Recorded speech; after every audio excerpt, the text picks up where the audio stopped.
What if I were to suggest that you play a key role in the awakening world? And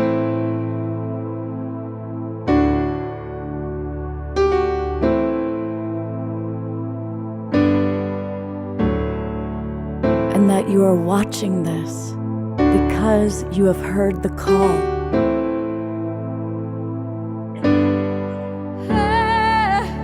We can start right now by opening our hearts and minds.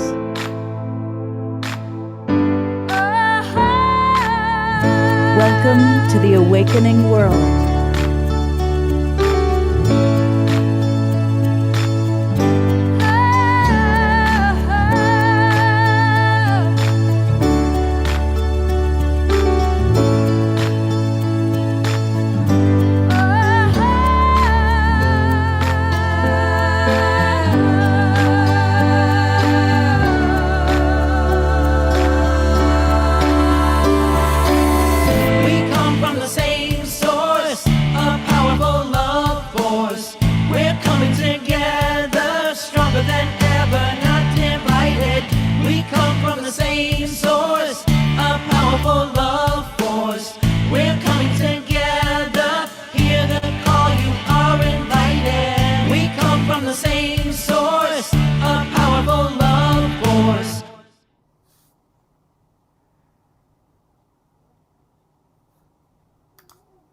Welcome, everybody.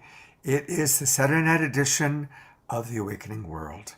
I so love that music, and I want to acknowledge Kristen Hoffman, who we're going to hear tonight live, who created that beautiful song. Thank you, Alan and Son, for the editing. And welcome to The Awakening World. I want to thank everybody that's in our Zoom room already, and I want to welcome those of you watching on Facebook and YouTube. Thank you to the Sign Network. Over 100 Facebook groups and pages are watching us right now. And I want to invite you to come on into our Zoom room and join us, because we have beautiful presenters, and in the Zoom room it's easier to see your questions, to answer you, to connect with you, and tonight we're going to have some really beautiful interaction. And it's easy to come into our Zoom room. Just go to globalpeacetribe.com. That's globalpeacetribe.com and register. It takes about a minute. And you'll immediately get an email that has the Zoom links for all of our shows. We do a show every Friday night, every Saturday night, every Sunday morning. And we take a theme and we explore that theme throughout the weekend. And tonight's theme is Modern Day Mystics, Dancing with the Divine. And the theme was inspired by a wonderful new book written by Sister Jenna, who is my co-host. And it's a beautiful, beautiful book. And we're going to be hearing not only from Sister Jenna, but several of the people that contributed to this book are joining us tonight. What's also exciting about this weekend's shows is that we have, between last night, tonight, and tomorrow morning, people coming to us live from 8 different countries: Australia, Canada, Egypt, India, throughout the United States, Australia, and South America and Costa Rica. 8 different countries, and the people joining us are from very diverse cultures and backgrounds, helping us to understand, what does it really mean to be a modern day mystic? How can we dance with the divine? And I want to suggest that each and every one of you watching, whether you're watching in our Zoom room, watching on Facebook, or those of you watching this recording, you are a modern day mystic. You do have an opportunity to dance with the divine, and some of you have a very cultivated way of doing it, and hopefully maybe some of you will be inspired by tonight's show. And so with no further ado, I am so honored, coming to us all the way from India, this is Sister Jenna. Om Shanti. Sister Jenna, give me a moment to just tell people who don't know who you are. I know a lot of people do. You've been on our show a couple times now, but for anybody who is seeing this exquisite being for the first time, Sister Dr. Jenna is an acclaimed and very trusted spiritual mentor. She's committed to bridging the divides in societies and building relationships between global influencers Boy, that is so important now. And anybody watching this, you are part of the Global Peace Tribe. You are an influencer. And so her wisdom, her medicine, her book is going to be very valuable for you.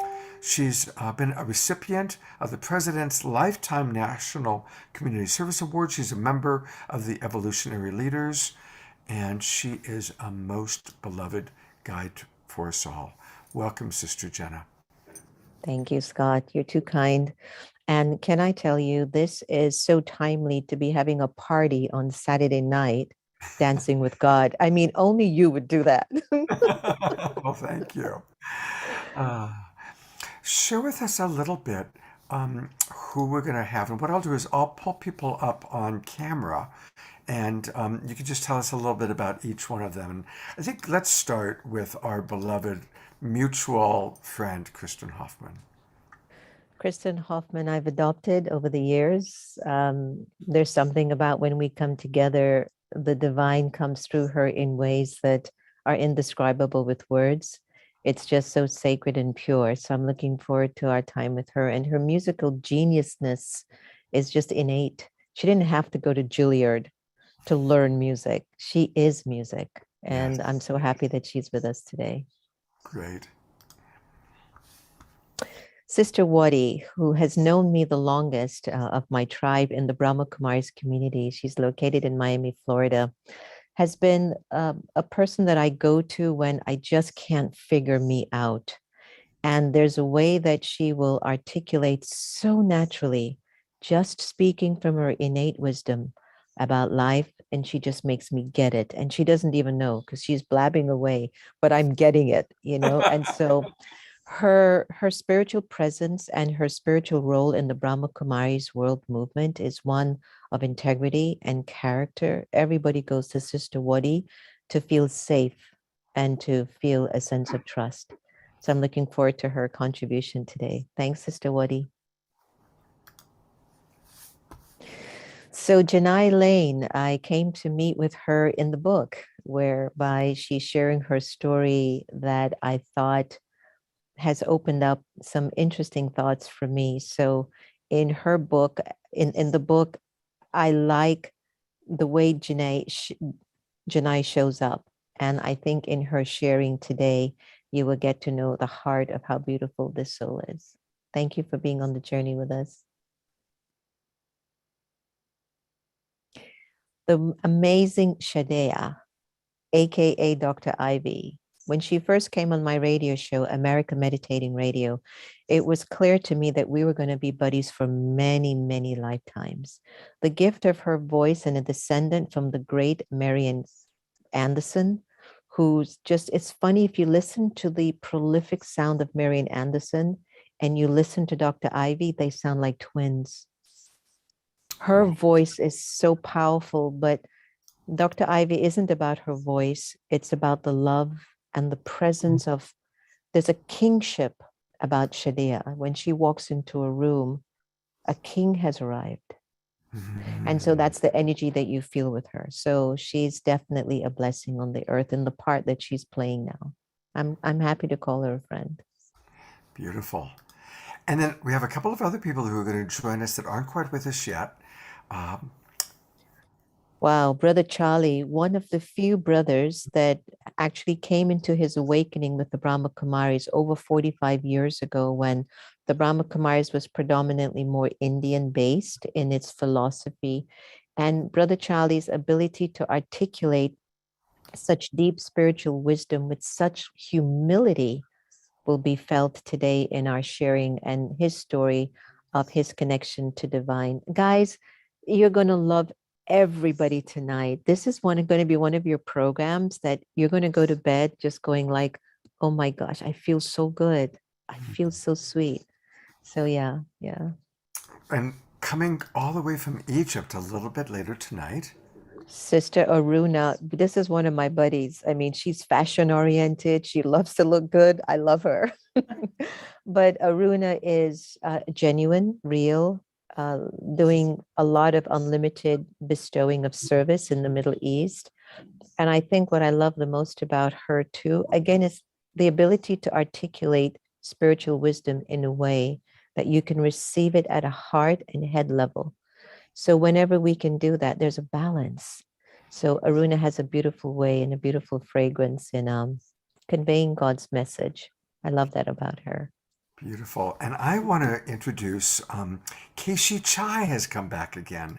And Keishi is, of course, an exquisite dancer. She's been on our shows a few times now, and the combination of her exquisite dance and Kristen's music is just always such a highlight. So welcome, Keishi. I'm so glad you're with us. And she's also, halfway through the show, going to lead a little movement meditation, a chance for us to all get up out of our chairs and move.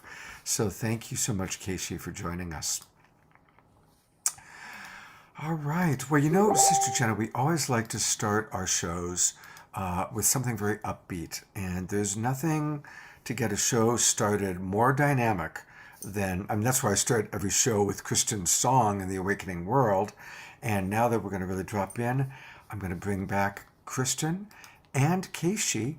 And Kristen, tell us a little bit about what you've got going on tonight.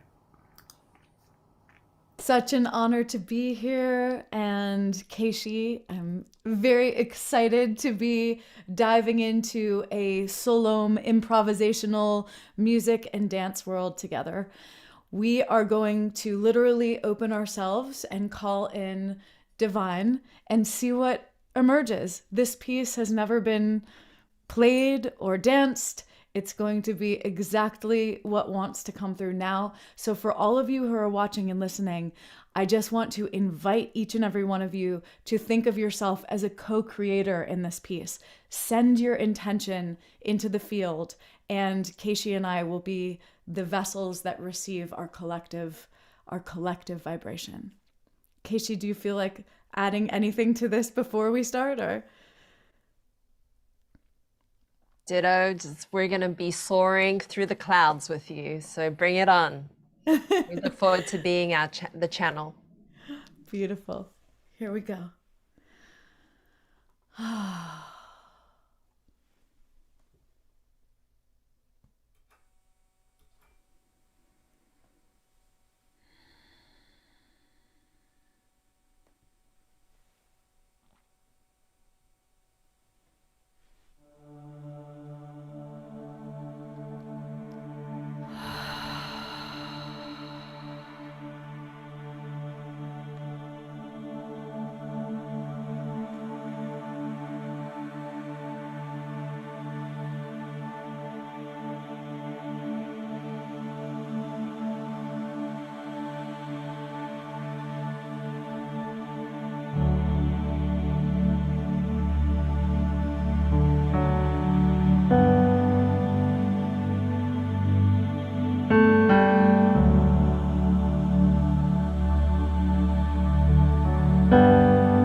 Does it flow from above, or is it in you,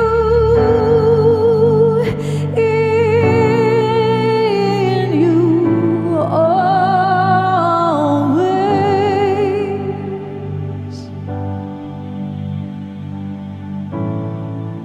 In you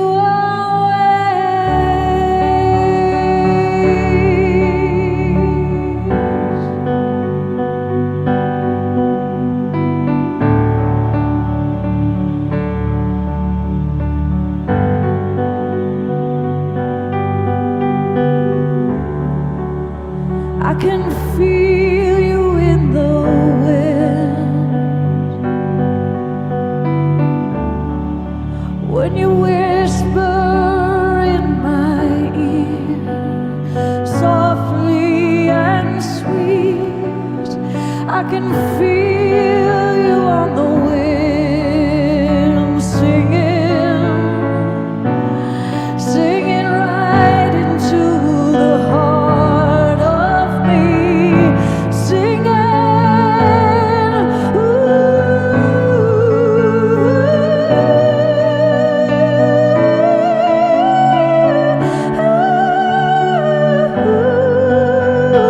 right into the heart of me.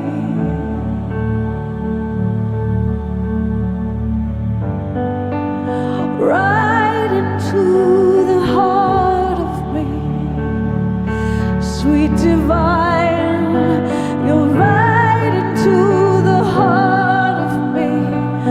Oh,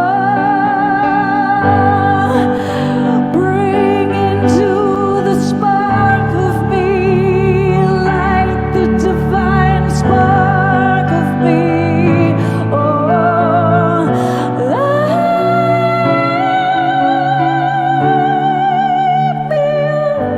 into life, you always light me up.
I can feel you on the wings of time. I can feel your light dancing to my life. When I listen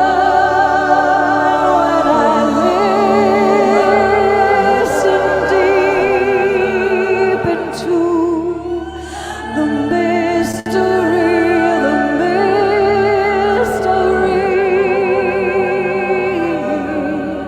I can feel you dancing in my dreams. I can feel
through the darkness, lifting our light into every life. We're calling on divine, straight from the source. We are calling on an inner force. We are listening now to the sweet whispering, always within us, always within us. We are listening now to the sweetest whispering, always within us, always within us. Listening now to that sweetest whispering, always within us, oh, always within us. We are listening now to the sweetest whispering, always within us.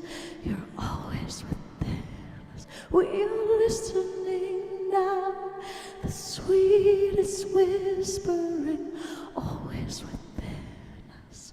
You're always within us, always within us, always within us, always within us, always within us, always within us, always within.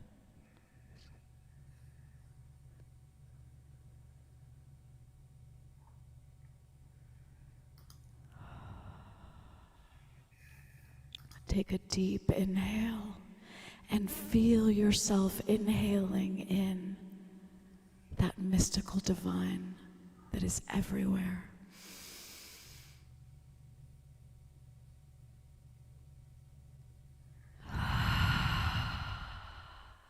And send that divine breath out into the world.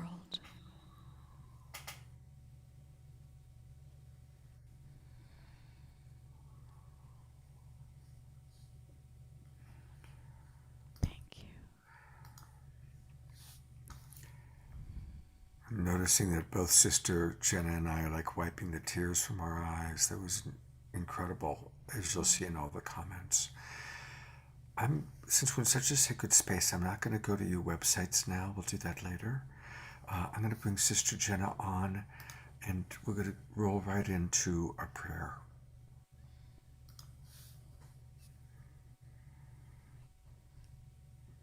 Sister Jenna, you're muted.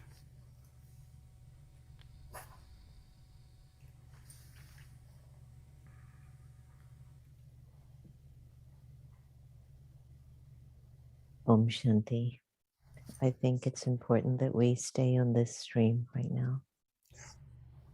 As Scott and I call you into prayer, meditation, and intimacy in calling the energy of God's light into our space, into within, inside. It's always within you. It's the energy of God's love is always within us. And let us sit here together as a collective energy of souls,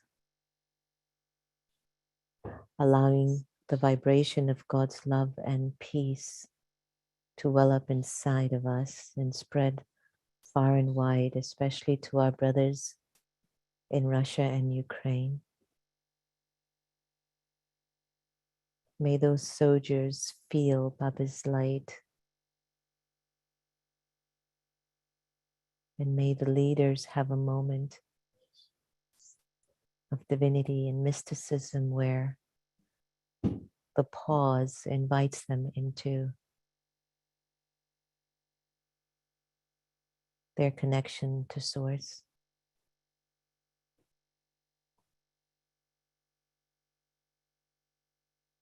The energy of God's light and love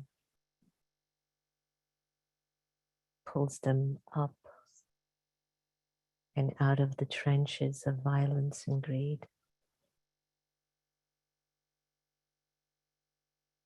and into the garden of love and peace.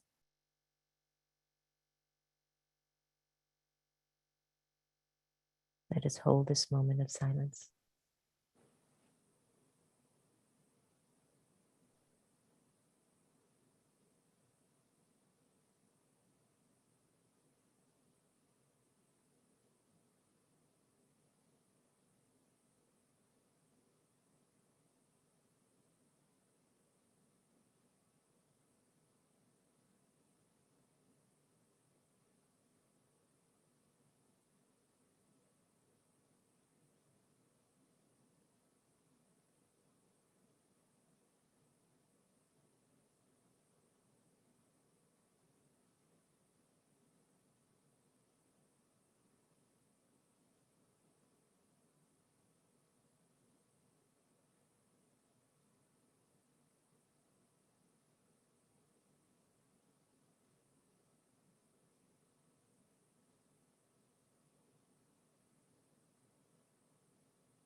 Om Shanti.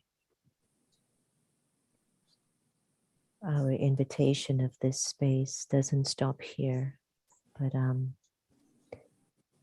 can we invite you to pause every hour in the hour for this same blessing and offering to our brothers and sisters. In our Brahma Kumaris community, we call it traffic control.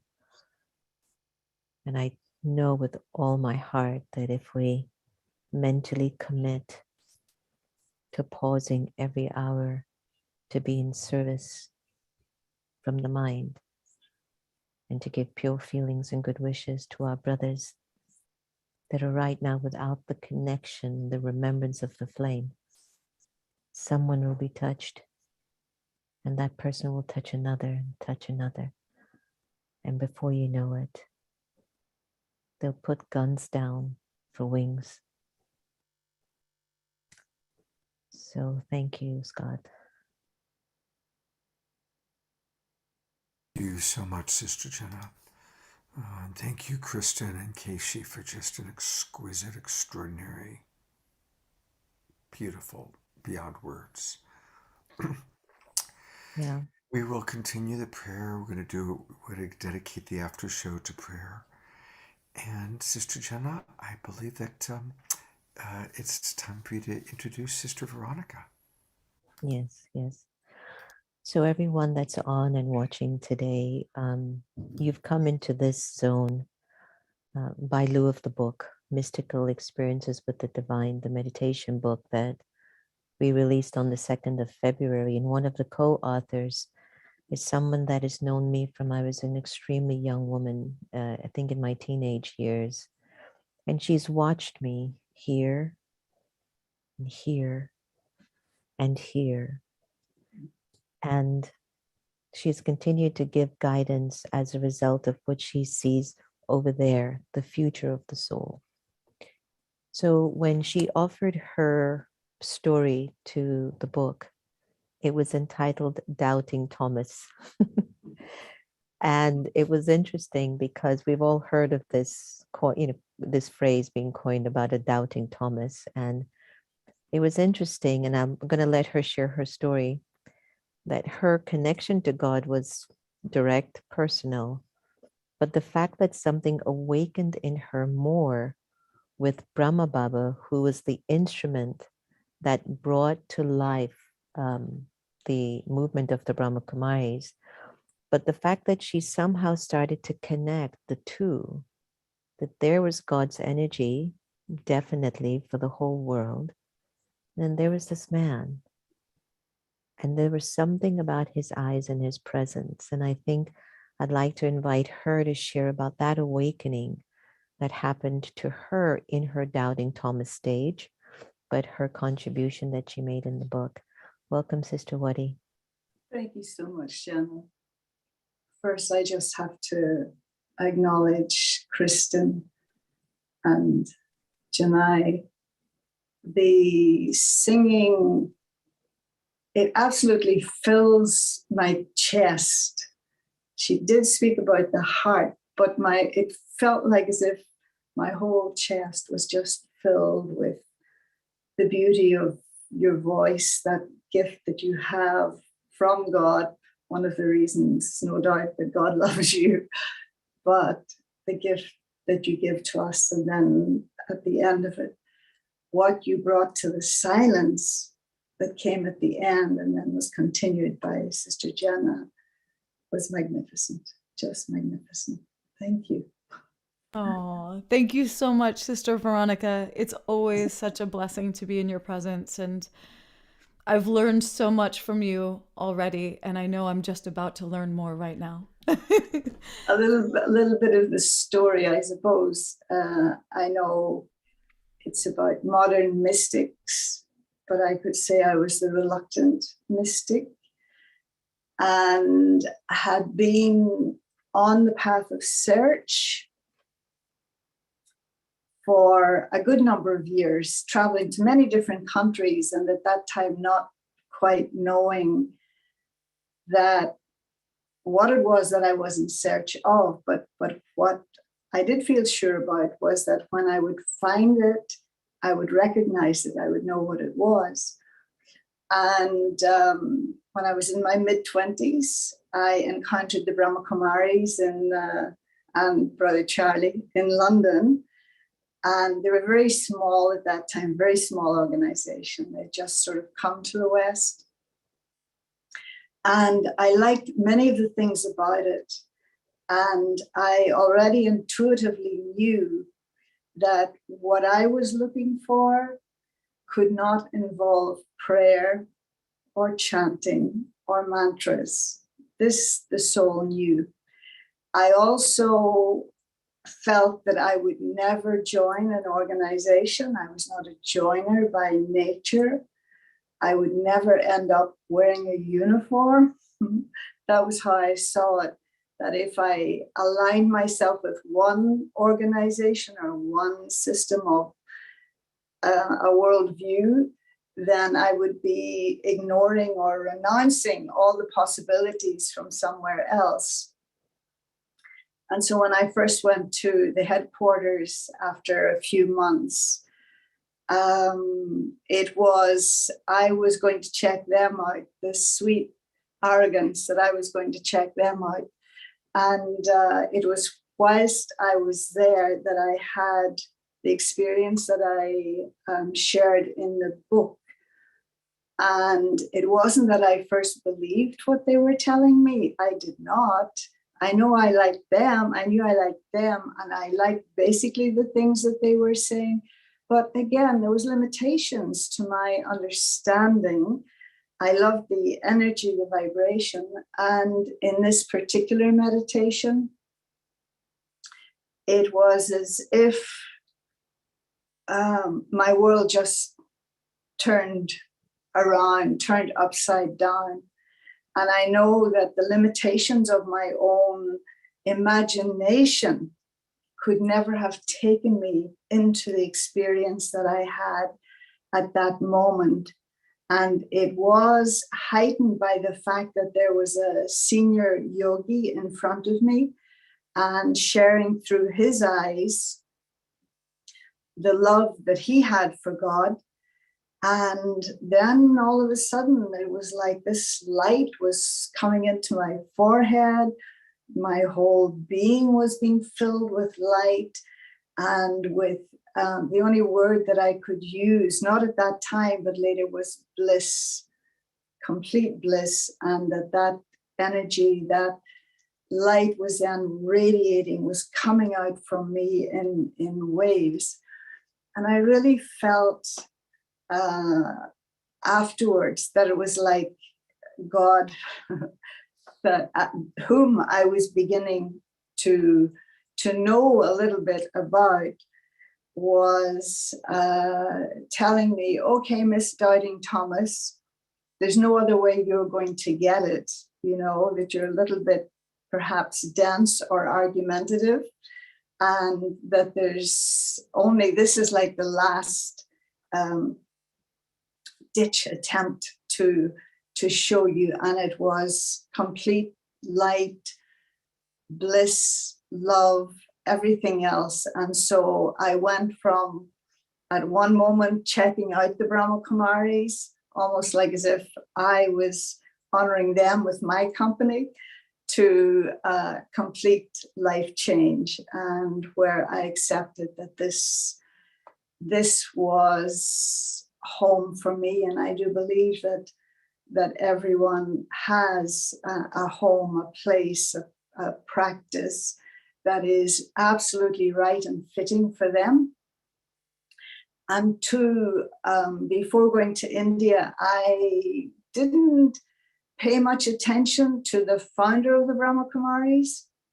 I liked the fact that, as I say, there was no ritual.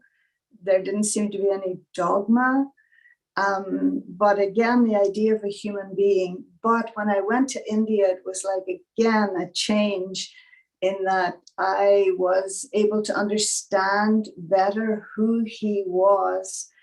And it was because, I think, of his complete humility that it almost made him appear ordinary. And then the realization that his ordinariness made him extraordinary, and that he was such an instrument for God that he never, ever even referred to himself as a teacher, let alone a guru. And what used to happen then for me, or the difference that I would see, as Jenna had asked me about my relationship with the founder, who at that time had been dead already for 7 years. But as I listened to what I now understand to be God's teaching, God is very specific in that it is about hear me, listen only to me, and remember only me. And almost like an order for, that ultimate purification, if that's what you want.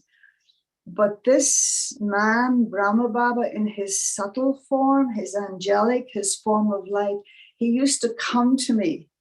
I mean, practically where by the side of my bed or in my meditations, he never ever asked for anything. He didn't demand anything, but all he did was give love. And so even though he's an elderly man, he was an elderly man with a mustache, my experience of him has been almost more like a mother. And coincidentally, a year ago, my own mother passed. And the day after she was buried in Ireland was the anniversary of Brahma Baba's passing as well. And that next day, the whole meditation, the experience of that one as being like the feminine energy manifest from God through him, so that I could experience the parental side of God, both as the mother and as the father. And so, yes, that would be the one human being that it has shown me God in many ways, or God has been revealed through him in order for me to understand and experience it. Oh, it's so beautiful. It's so beautiful. It's funny because I'm remembering how also there is an energy of Brahma Baba's eyes, that he has a way of just showing up to just keep you in line. Whenever I was about to get into the naughty, Brahma Baba's eyes would just show up with this compassion and love and just, you're bigger than that, you know? And I'd just be like... I remember you telling this story, Jenna, when your parents were involved with the Brahma Kumaris and you were that naughty teenager, and his picture on the wall and your experience with it. Yeah, but you couldn't hide from his eyes. Yeah. I couldn't. His eyes were my conscience. And at that time, my conscience was troublesome. And what did I know about the depths of principles and values? But those eyes would come to my rescue over and over again. They would just come to my rescue and they would look into me and they would see something that was much more powerful than where I was. And it's funny that when you came, Sister Wadi, Brother Charlie was around as well. And I want to bring him on because your story kind of leads right into also his journey of God's vision of love. I can't believe we're having this party on a Saturday in America and on a Sunday in India as we approach Mahashivratri in India. And the fact that Brother Charlie and you have also been sort of traveling together in the spiritual practice of the Brahma Kumaris. Many lifetimes. Yeah, and you guys are like buddies and best friends too. But it's funny because you said something about the humility of Brahma Baba's presence and purpose, and Brother Charlie is the epitome of humility. And one of the things that many of us have recognized in him is that the humility is actually the greatest strength of a person, because he doesn't pump up himself. It's just, here's God, here's my journey, and I'm traveling. And yet he's in charge of the large region of Asia and even the very big voice in the Brahma Kumari and Kumaris movement. And I welcome Brother Charlie all the way from New Delhi. He's in New Delhi. I'm in Rajasthan. Thank you so much, Jenna. It's so lovely to be with you. And we're both in India, but a few hundred kilometers apart at the moment. Brother Charlie, your contribution in the book is a little bit similar to Sister Wadi, where you're searching, but that search just didn't hit you at that moment of your awakening. And we're with Scott's beautiful global peace tribers, who are all the awakening ones. We're awakening. What was that moment of awakening? What was that recognition that woke you up? First of all, just, hi, Scott, and hi, everybody. It's so lovely to be with you. And it's a very warm vibe when I connected much earlier, very lovely and very warm. I'm probably like all of us here, because from a young age, I was such a searcher type. And just at the age of 20, I wandered all over the world. And right throughout my part of the world, Southeast Asia, India, the Middle East, Europe, Africa. And I lived in religious communities everywhere with Muslims and Sikhs and Hindus and Buddhists and Taoists, and dived into the Ganges, did the whole bit. But I think my whole question in this, this amazing spiritual practice is, I heard lovely things everywhere and I really was touched, but I wanted to experience, I wanted to somehow really experience God in a real way, a tangible way, not a sort of esoteric or philosophical way. And, after all this wandering, I settled in London. I was living in London at the time. And I did meet Sister Genti and Daddy Janki. And I think one of the most incredible things about the Brahma Kumaris is that it's run by women, and that creates such an incredibly different atmosphere in an organization, a community. It's so family-like. And I could see on their faces that they were experiencing it just wasn't more sort of philosophy and ideas, and that really attracted me. And I went along and I began to, do a few sessions and lessons and so on. And one day I was really trying to connect the eternal soul, with the eternal form of light, with God. And that pilgrimage, the inner pilgrimage to, the one, so to speak. And this was sort of the image I was holding in my mind. And it was amazing. And suddenly it's like the connection happened. And I just felt I was live streaming a purity of love that I've never tasted anywhere else. It was just extraordinary. And that energy of love just triggered something within me. I can only say it was sort of somehow my self-value was restored. That lost self-value that we seem to search for all our lives, feeling really comfortable about myself, not trying to be an image, and I felt just restored somehow. And I can remember the thought that just came to mind was, I've come home. This is where I belong. And it wasn't to an organization, and it wasn't to any of that. It was just to the divine, to God. I've come home. And I realized that's what I'd been searching for. Even though I was still fairly young at the time, I'd been searching for the connection which sparked my sense of self-value or my sense of self-respect that I'd lost somewhere along the way. Oh, it's so beautiful. I'm reminded of when my parents used to have that picture, Brother Charlie, of the light, of God's light in our home. And looking at my mother and just the tremendous amount of trauma that she had endured as a child, I remembered what her struggles were. But I remembered when that light went up in our house. And within 6 months, Charlie, there was an aura of light around my mom. And I just remembered how obvious her transformation was at a soul level. It was invisible, but it became so visible to me just looking in and seeing her fragrance changing in front of my eyes. And this energy of God's light and the divinity of light making us into these mystics is profound. What, when we talk about the love and the peace, it's like every day, definitely. But can you share, like in just a few sentences, the transformation that occurs as a result of the reawakening of that connection to that light? I suppose, Jenna, my practice now, which sort of keeps me in the zone of self-transformation, is what I would call remembrance.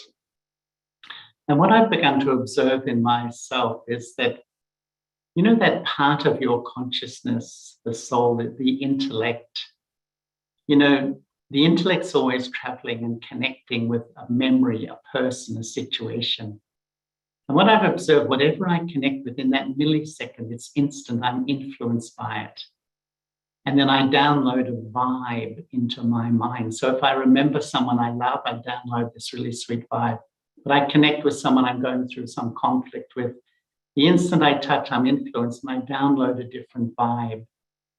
And in a way, what I've been trying to do, especially recently, is really be present in this world, present with everybody, but keep the subtle thread with the divine.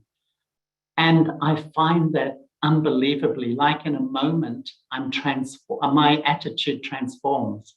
The old thoughts might be someone in front, oh, you're doing this again. They're saying, the old sort of feelings you have about people. But when the subtle thread is under the influence of the divine rather than my old self, I find my attitude instantly changes and shifts. Because I find that when I feel benevolent, I'm in the right space. I feel like that's who I am. When I find I'm really not in that space and, falling back into the old critical vibe about everyone and everything, I just that's not who I am anymore. I want to be in that benevolent space. So really, I try to remember, which means that instant, in a millisecond, I connect, I'm influenced, and I live stream that vibe into my mind. And I'm starting to feel that's all we really have to do these days. And the real service of life is to just keep the vibe, keep that elevated vibe happening wherever I am, whoever I'm with. That, that purity of vibration that it's like a perfume that sort of permeates an atmosphere. And I think we all know that feeling that when someone just holds that vibe, it just does magical work. You don't even have to open your mouth, actually. And I feel that's what the world wants now. They want the vibe. They want that feeling that emanates when the subtle thread is with God and not with the past and people and the situations and all the other stuff. I'm not denying it or ignoring it. I'm just looking at it from a different perspective. It's beautiful. It's about the vibe, right? It's all about the vibe. It is. I often think my whole world, my whole life happens in my head, in my mind, and really, and I have a little saying for myself that if I'm not happy, if I'm not feeling great, there's only one question. It's not rocket science. What have I been remembering? What have I plugged my head into? And every time I would have plugged my head into a behavior of someone, a comment of someone, a memory from the past, or an anxiety coming up. And I just have to pull out that plug and replug it somewhere else. It's about paying attention to what I remember. This is where I'm at the moment. Beautiful. Thanks. I think Kristen and Dr. Ivy have a new song coming out called It's All About the Vibe. It's about the vibe. Yeah, I love it. I'm Thank you there. so I'm much. there. I love it. Thanks a lot. Thanks a lot, Charlie. Fantastic. He's holding down so much in Asia, everyone, and for us to get time with him again, it's the vibe. So thank you so much. I Thank And want, you, speaking, Jenna. I And want to come on you're for one welcome. moment, if I may, um, uh, because I want people to start knowing how they can really connect to what we're talking about. Charlie, you have a beautiful website here. Um, I'm going to spell it for people. It's BRAHMAKUMARIS, brahmakumaris.org. And just tell us a little bit about some of the ways that people can get support by coming to you or coming to this website, please. thank you so much, Scott. Actually, the website is the international website of the Brahma Kumaris, and they have details of centers in about 130 countries of the world, some countries, numerous centers. And on the website, you can meet the sisters who are the leaders of the Brahma Kumaris, and you can see the map there that just, you can click on a country and it will just take you straight to where you can go. And what the Brahma Kumaris just offer, we do have a website in 9 centers in Ukraine. And actually, the person who runs them wrote to me just this morning, telling me that, chaos all around, and they're meditating in bomb shelters and things like that at the moment, but they're meeting people in the bomb shelters and talking about the things we're talking about, and their spirits are quite incredible. That website also has messages from the sisters who head up the Brahma Kumaris, and there's numerous sort of talks and meditation practices, and you can even do a meditation course online as well. Beautiful. Thank you so much. It's really an honor to meet you, sir. And thank you. No, Scott, it's so delightful to meet you, and I hope to meet you in the flesh one day too. I would like that very much. I would like that very much. So hold that. We're all looking forward to shifting from online to in person. Absolutely. Yeah. Absolutely. Thank you, Yeah. Charlie. Thank you so much, Scott. Thank you, everybody. It's been a delight. I also just want to let people know again the book we're talking about that Charlie and Sister Veronica contributed to, along with Jean Houston. You've seen her on my shows. It's called Meditation, Intimate Experiences with the Divine Through Contemplative Practices. And this is the inspiration for tonight. And I want to, again, just remind everybody, please, let's go get that book. And it's really easy. You can just go to Amazon and pull it up. I also want to remind some people, because we had a lot of people join us in the last 20 minutes, that we're encouraging everyone, whether you're watching on Facebook or if you're in our Zoom room, to share your stories of the divine, some of your mystical experiences. Christy Michaels, kind of in the earlier part of our show, talked about when she was 10 years old, she asked God to show her diamonds as a way of feeling special. And she put that in the chat box. And then after that, she was going through the website, I guess, of Sister Jenna, and pulled to the wheel and got diamonds. So there you have it. The miracles are happening. And I'm going to read just one person's example, just to acknowledge and get us all feeling safe to share some of our moments. So I'm going to read what Susan wrote. She wrote, yes to ongoing prayer, all waking hours. And by the way, Sister Jenna called for us to commit to every hour stopping for prayer. So we will do that on tonight's show. And I want to acknowledge how many of our readers and listeners have said, yes, I'm committed to that. Susan continues, I already sense a world shift. The domination invasion mode has passed. The world knows and will no longer support behavior born of the old paradigm that is disappearing even more quickly. And then a personal story that somebody shared. Patricia wrote, Scott, since experiencing out-of-body experiences as a little girl younger than 5, And now, all the way through my adulthood, I've had mystical experiences, including 3 modern day revelations, which I feel are intended to assist humanity in awakening. Thank you, Patricia, Christy, and the dozens of people who are sharing those stories. And let's use this as an opportunity that we can come out. Chris, as Sister Jenna said, it's a party, and let's make it a coming out party where we're coming out and sharing about our experiences of dancing with the divine. So with that, I'm going to turn it back over to my wonderful co-host tonight, Sister Jenna. It's so funny. All kinds of coming out makes you feel so liberated rather than sheltering these Right? things inside of you. Yeah, come out. Come on, modern day mystics. Come out of that closet right now.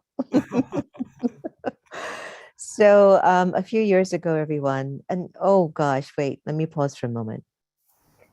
Everybody who has entered today, and for those in the last 20 or 30 minutes, I'm sure you're feeling the energy of safety and divinity, that we can have a dance and a party with the divine and with ourselves, and just feeling that we're getting beyond this world that we see just with our 2 eyes. And today is all about living with the world behind our eyes and amplifying our existence. What Brother Charlie said, to be just very present, be very present. So a few years ago, when I was hosting America Meditating Radio, I met upon the amazing Dr. Ivy Hilton, who's now also known as Shadia. Ivy and I became very good friends immediately, and her gift of her voice and her presence continues to be a contribution in every door she walks in. The moment Ivy walks in a door, you notice. You don't notice her, but you notice your strength by being with her. And so today she's going to offer us something very beautiful as a gift. She says it's a surprise, and I can't wait to hear it. So please give a big heart emoji if you're on Zoom, to our beautiful Dr. Ivy Hilton. Welcome. Thank you, Sister Jenna.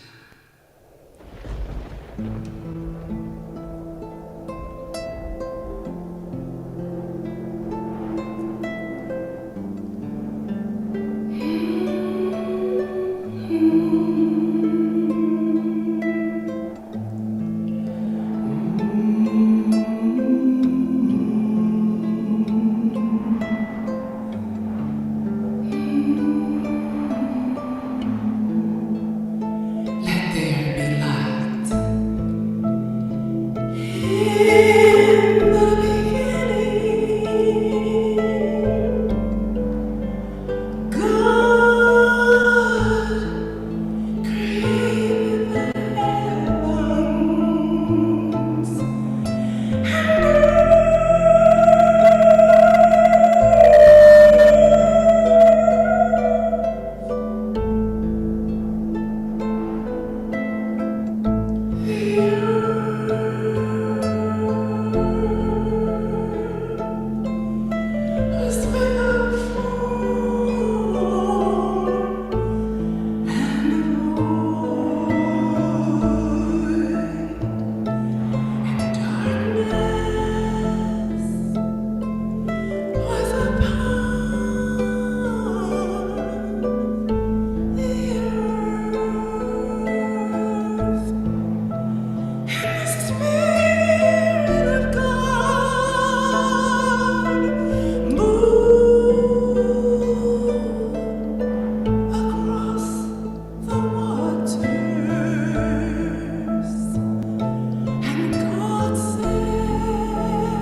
Scott, do we have to even talk after this?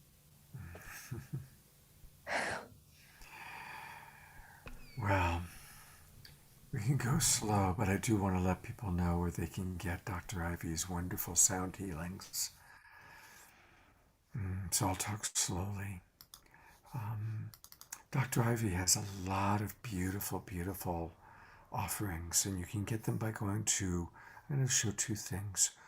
Her website, drivysoundspa.com. drivysoundspa.com, and there's so many beautiful things here for us. And then she's got something coming up that is especially exciting on March 11th. And let me go to that post to tell us, Dr. Ivy, about what's going to be happening on March 11th. Going to do my very first virtual EP release, and it will be a series of 5 sonic meditations featuring a sonic digital art videos with the meditation. And we will have an opportunity to manifest, to do our chakra healing, to see God as the light, taking deep breaths and breathing, and then manifesting our heart's deepest desires with the sweet, sweet, sweet opportunity for peace and blessings in the privacy of your own home. You can register right on drivysoundspa.com and come on and be a part of this most divine experience with us. Beautiful. Thank you so much, Dr. Ivy, for being with us last week, this week, and next week. It's a triple header. Sister Jenna. Triple dunk. Thank you so much, Scott. You know, just 3 years ago, before the lockdown, Dr. Ivy performed at the Brahma Kumari's headquarters for a global conference and sung in Hindi to over 9,000 Indians. And it's not easy to do. But when she started, after the first maybe 20 seconds, the whole audience went into the energy and captured the love of God through her. So thank you so much. I really have to say, Scott, as much as I really think we should wait at the end to bring everybody's connection and how we can connect to them, because I think there's something happening in our dancing with the divine tonight, that there's something profoundly transformative at a soul level that's taking place, and it might be nice for us to keep that flame lit. Janai Lane was one of the other co-authors with me on the journey, and I came across Janai as a result of the book. Hadn't known her before, but when we did a few interviews together, it was very clear that she definitely belonged in the book, but that there was something very mystical about Janai's presence and being a life coacher and just the real deal. I've loved her story about bumping into unity consciousness. So tell us a little bit about your contribution in the book, Janai. Like, why was that story specific? Because I'm sure you've had many more mystical experiences, and I hope you're feeling pretty good so far. Oh, yes. There's such a wonderful transmission that is happening. And it's wonderful to be among mystics. And one of the things that once I asked a mystic what a transmission was, and the answer that came was, a transmission is God waking up to herself. And this is what I felt listening to Dr. Ivy. It was such a beautiful experience with the divine. So thank you so much for that. That was just exquisite. My journey into mysticism really happened with devotion, which is something you're really seeing tonight. You're really seeing each of us, each one of us, the presenters, have a devotion for God, for the divine, to have that direct experience with the divine. And, honestly, it wasn't until I really committed on my spiritual path to meditation, to practice every day, no matter what, with a devotion, that things began to open and change. And if they can happen in me, it could happen in anyone. And as I began to really practice and open, the mystics began to appear to me from different traditions, and some of whom I didn't know who they were until they expressed who they were, and I looked them up later. And as these mystics began giving me these very direct teachings, and it was such a beautiful insight, because I had been taught that you need an intermediary to God, that you needed permission. And what they were saying is, no, Janai, you need to claim it. You need to have that direct connection to God. So as I began to understand that from the teachings that I was receiving directly, I didn't have the experience yet of that divine unity, but I understood it intellectually. And I spent a lot of my spiritual evolution trying to transcend my humanity, which is what I was taught. But it wasn't until, this is the story in Dr. Jenna's beautiful book, which this book is in itself a transmission. And the story, which happened a number of years ago, was a period in my life where I was going through a very challenging time. I was going through a divorce, and I was leaving a spiritual community, which I helped run and I was a big part of. And so my heart was breaking. My heart was shattering. And I went to do a silent retreat with my teacher, one of my teachers, who I would consider a mystic. And I was having a very difficult time. Even though I had meditated for 2 decades, my mind wouldn't stay quiet. And this is really important I'm mentioning this because I know a lot of us can relate to that as our minds are going, we think that we're not having an experience, that something isn't happening. And on this particular occasion, that was happening to me. There was a lot of inner conflict, inner dialogue. However, I kept at it. And 6 days in, I was sitting in a large meditation hall with 300 people. And I wasn't meditating at the time. There was a question and answer period. And suddenly I became the room. And everything that was happening in this very large meditation hall was happening inside me. Every breath, every thought, every awareness, every heart beating was happening inside of me. And you could say me, but it was a we.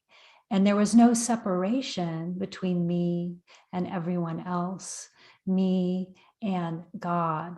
It was as if my heart and God's heart were one heart beating together. And I became aware of this love that was informing form, this dancing with the divine that was happening spontaneously. And I couldn't find myself. There was no Janai. She was gone.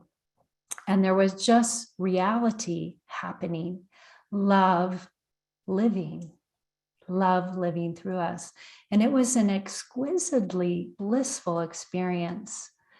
And it changed me in a major way, because understanding as a felt embodied sense that everyone and everything is an extension of myself meant that I would walk in the world differently, more kindly, more gently, and with love and reverence and respect for all living things. And as I integrated that experience, one of the things that really changed for me is that in that unity consciousness, or that merging with the divine, I recognized it was an inclusion of my humanity, that my divinity and my humanity were married as one. And that was a very different way of being in the world than I had been taught in other spiritual traditions. And so that is why you see that when you meet a mystic or you read about a mystic, you understand that they've transcended belief systems, and they've moved from the me to the we, from fear to love, from somebody to everybody. Everybody. Wow. Yeah. I love that. Wow. It's so good to meet you, because I feel that as we come out of the closet, mystics need to come together into being the we, so that we can help our brothers and sisters who are just sort of not turned on yet, but that through our collective energy, something mystical can happen for them. Thank you for your contribution. I really appreciate it. Oh, thank you for your beautiful book. And I know that many people are awakening as they're reading this book and having experiences. They are sharing that with me. So I hope everybody takes this opportunity to really get the book and enjoy these wonderful stories. Stories can transform us. They absolutely do. They sure do. They sure do. Thank you, Janai. So, Scott, wow. How are you doing in tonight's program? Well, you and I both shed tears during Kristen's opening song, so I had to kind of pull it together to get grounded. And it's just such a pleasure to be with so many beautiful souls, and also, I feel like a proud papa of the Global Peace Tribe. And so when we meet people like yourself and Janai and all the people we're meeting tonight, I kind of am like a proud papa, because I love bringing people together and seeing the comments coming in on Zoom and on Facebook. It's really exciting. One such comment, Karen Wood, who's watching on Unify, writes, "My daughter is in labor tonight as this beautiful gathering is happening. Thank you. This is such a wonderful experience." So, like watching and seeing all the people that saying, "Oh my God, I'm feeling the spirit," or they're coming forward and telling their stories and how they've been touched by Dr. Ivy or by you. Thank you.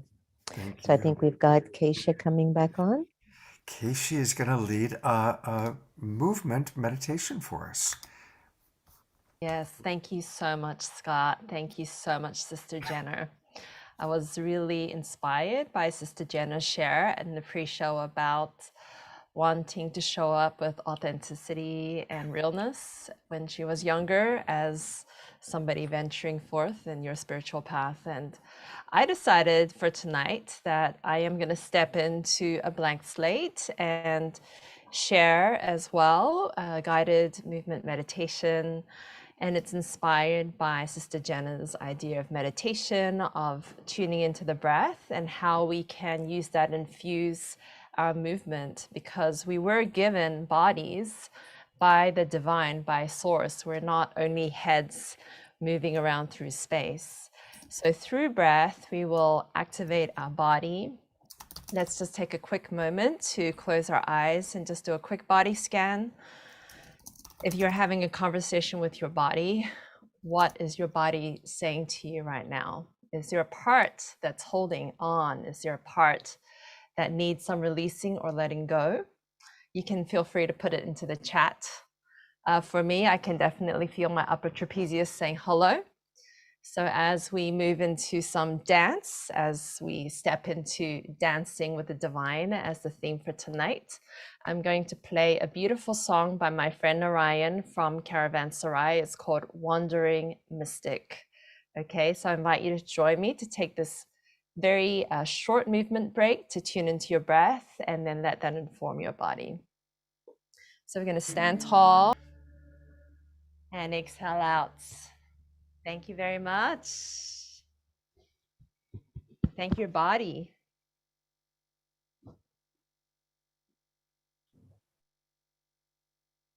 Thank you, Casey. That was wonderful. Just wonderful.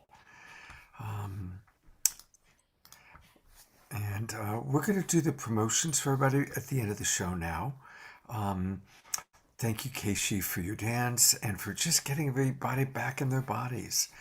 It was just exquisite and wonderful. You bring so much every time you're on our show. Thank you so much. And we're going to turn back over to Sister Jenna. So I'd like us to take this moment to deepen the experience now that Keishi has reminded us of the sacredness of having a body. To have a body and to be sacred up here must be the greatest gift. So this video entitled Man Mana Bhav, it's in Sanskrit, it means be mine with your mind. Let my mind feel the energy of God's light. So let's sink into this experience for a few minutes and then we'll come back and continue the rest of our night.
And now I'd like to invite my beautiful sister, Kristen, to deepen our connection and intimacy to Baba, to the divine, as she offers this beautiful song to the book called Sweet Divine. Kristen? Oh.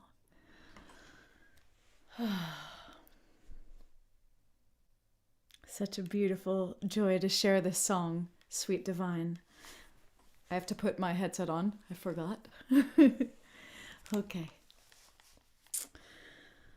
So this song is all about getting quiet and listening, and in that space, having this sweet conversation with Divine.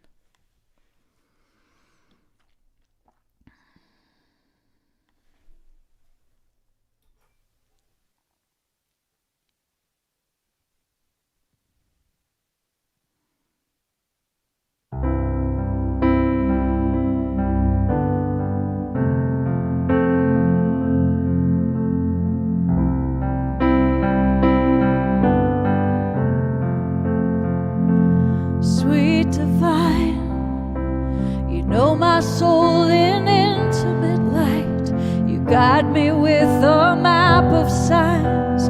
Let me know that it's all right. It's all right.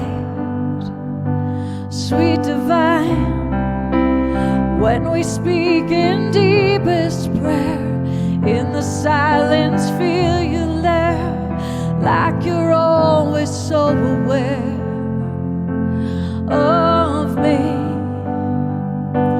In these conversations, you help me see the way.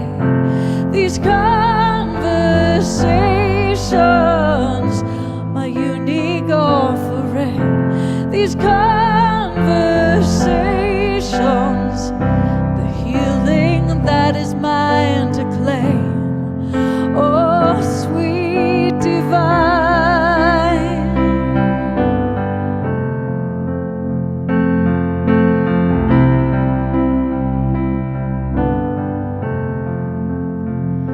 Sweet divine, in your gaze I'm never alone. You lead me back to heart and home.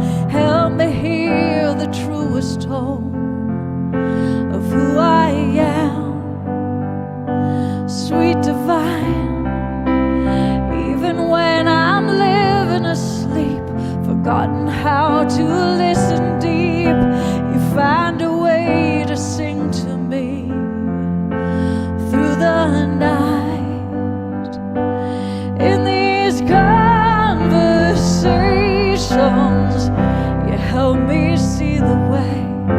These conversations, my unique offering. These conversations, the healing that is mine to claim. Oh, sweet divine, sweet divine.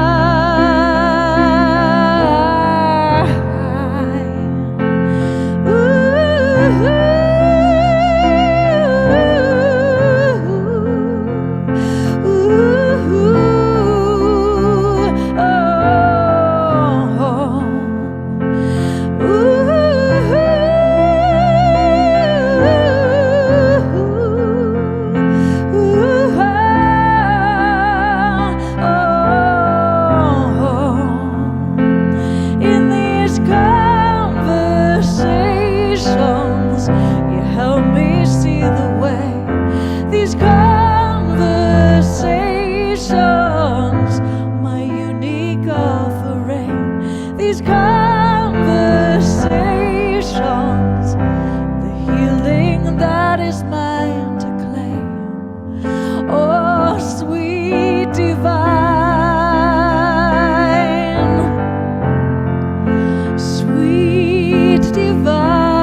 Oh, Kristen, I can't wait for the whole world to wake up to Baba, I tell you. How could it not be, Scott and everyone out there? How can we not walk with this energy now? This is all we want. Scott's Awakening Tribe, his Global Peace Tribe, this book, all of you that's joined in around the world. If there's love for the one above, there'll be love down below. Let's give a big, big heart hug to Kristen. I mean, you took us to Baba Girl like you'll not believe. Oh, thank you so much. And I have to say, it is such an honor to watch this song go to work in the world to support this amazing book and to support listen, everyone who just heard the song, if you go to my Bandcamp or whatnot, you can Yes. actually just stream the song for free. Just listen and let the music invite you into that connection, into that conversation. And, Yes. music has that gift. It can immediately connect us. When Ivy was singing before, it takes you into a space. Music is one of the best conduits for us to remember the divine within us and all around us. So Yeah. put on a good piece of music, put on Sweet Divine, put on some Reverend Ivy Shadia, and just let yourself be carried on the waves of the music. Yeah. And grab a copy of the book while you're listening, right? Yeah, exactly. Hold it to I your have heart.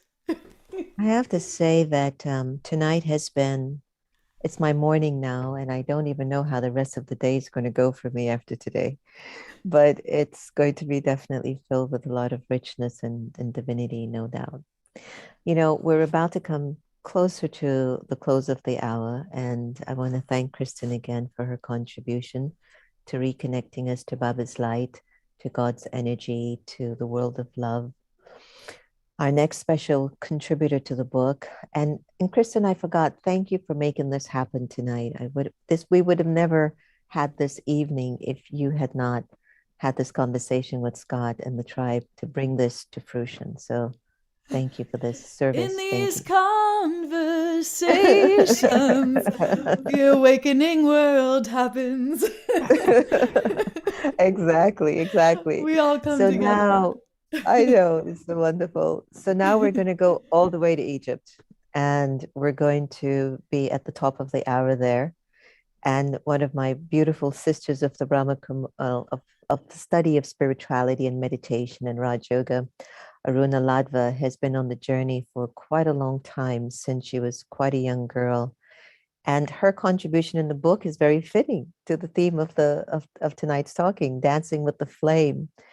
And I'd like to welcome Aruna Ladva, and we call her also Sister Aruna. But one of the things that I thought about your contribution to the book, Aruna, was not just dancing with the flame, but also being on a journey for so long. There must have been moments where it was like a test for you to remember the flame or to stay in the light. Do you remember maybe something specifically that got you back to focus on the flame? Because many of us turn away from it. What was your turning back to the flame after you were awakened? Can you share? Small. So thank you, Sister Jenna, and thank you to everyone. You know what? It's 5:42 in the morning here, and I've switched it on since 4:30, and it's just such a beautiful energy. And I do miss such things, I must say, the openness with which we can speak and share from our heart, which you all can do over there. So it is so lovely. And Kristen, that was amazing, really. Really lovely to wake up to this. I think everybody should play it first thing in the morning. So thank you so much. And thank you for the invitation, Sister Jenna and Scott and the whole team. Can't thank you enough. Thank you. So back to the flame. Well, I was very young when I had a spiritual experience. So I was about 7, 8 years old. And in a way, I've been growing physically, and I've been growing in spirituality or with spirituality.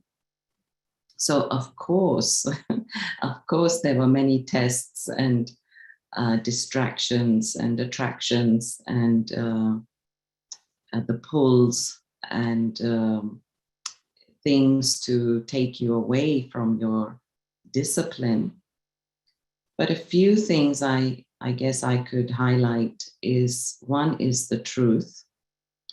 When you know the truth, then you cannot run from the truth. And this is what I used to say to many souls who would want to leave the path. And I would say, you realize that you're leaving the truth, because it's like you cannot deny the truth. It's not, the truth is not there. It's there, but you just don't want to follow it. And so knowing that it's the truth, and I was so fortunate also to be brought up with Dadi Janki, who passed away, but she was the head of the organization for the last about 14 years of the Brahma Kumaris. Sister Jayanti, all these very, senior yogis who really helped to shape my path, my journey, to help me bridge that connection with God. And the love is the other thing. I would pack my bags in the morning before school. And as soon as it was 4 o'clock, I would come home and I would just pick up an apple and some train fare, and I would head to the London Centre for the weekend. And I was about 13, 14 at the time. A time when others would perhaps want to be discoing and exploring relationships and other things, other worldly things. And I was just drawn and pulled to this meditation center in central London, in North London. And I can't, it's not something you can pinpoint, but it's just something that you feel from the heart. And I just felt the purity, I just felt the genuinity of the yogis.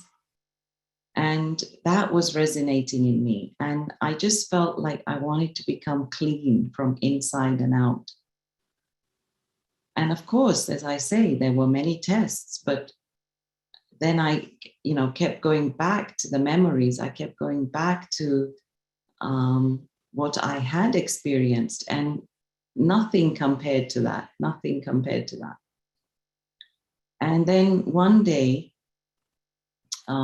I came home for lunch, and my mom was a loving mom, but she was also an enlightened mom. And she used to meditate. And so she would make me lunch. I'd come home for an hour and she'd sit with me while I ate my lunch. And during those moments, she would just share a snippet of something she had learned in the morning from her meditation class. And that day she said to me, Anu, my nickname is Anu, she said, Anu, look at everything around you. And she said, everything is going to be destroyed.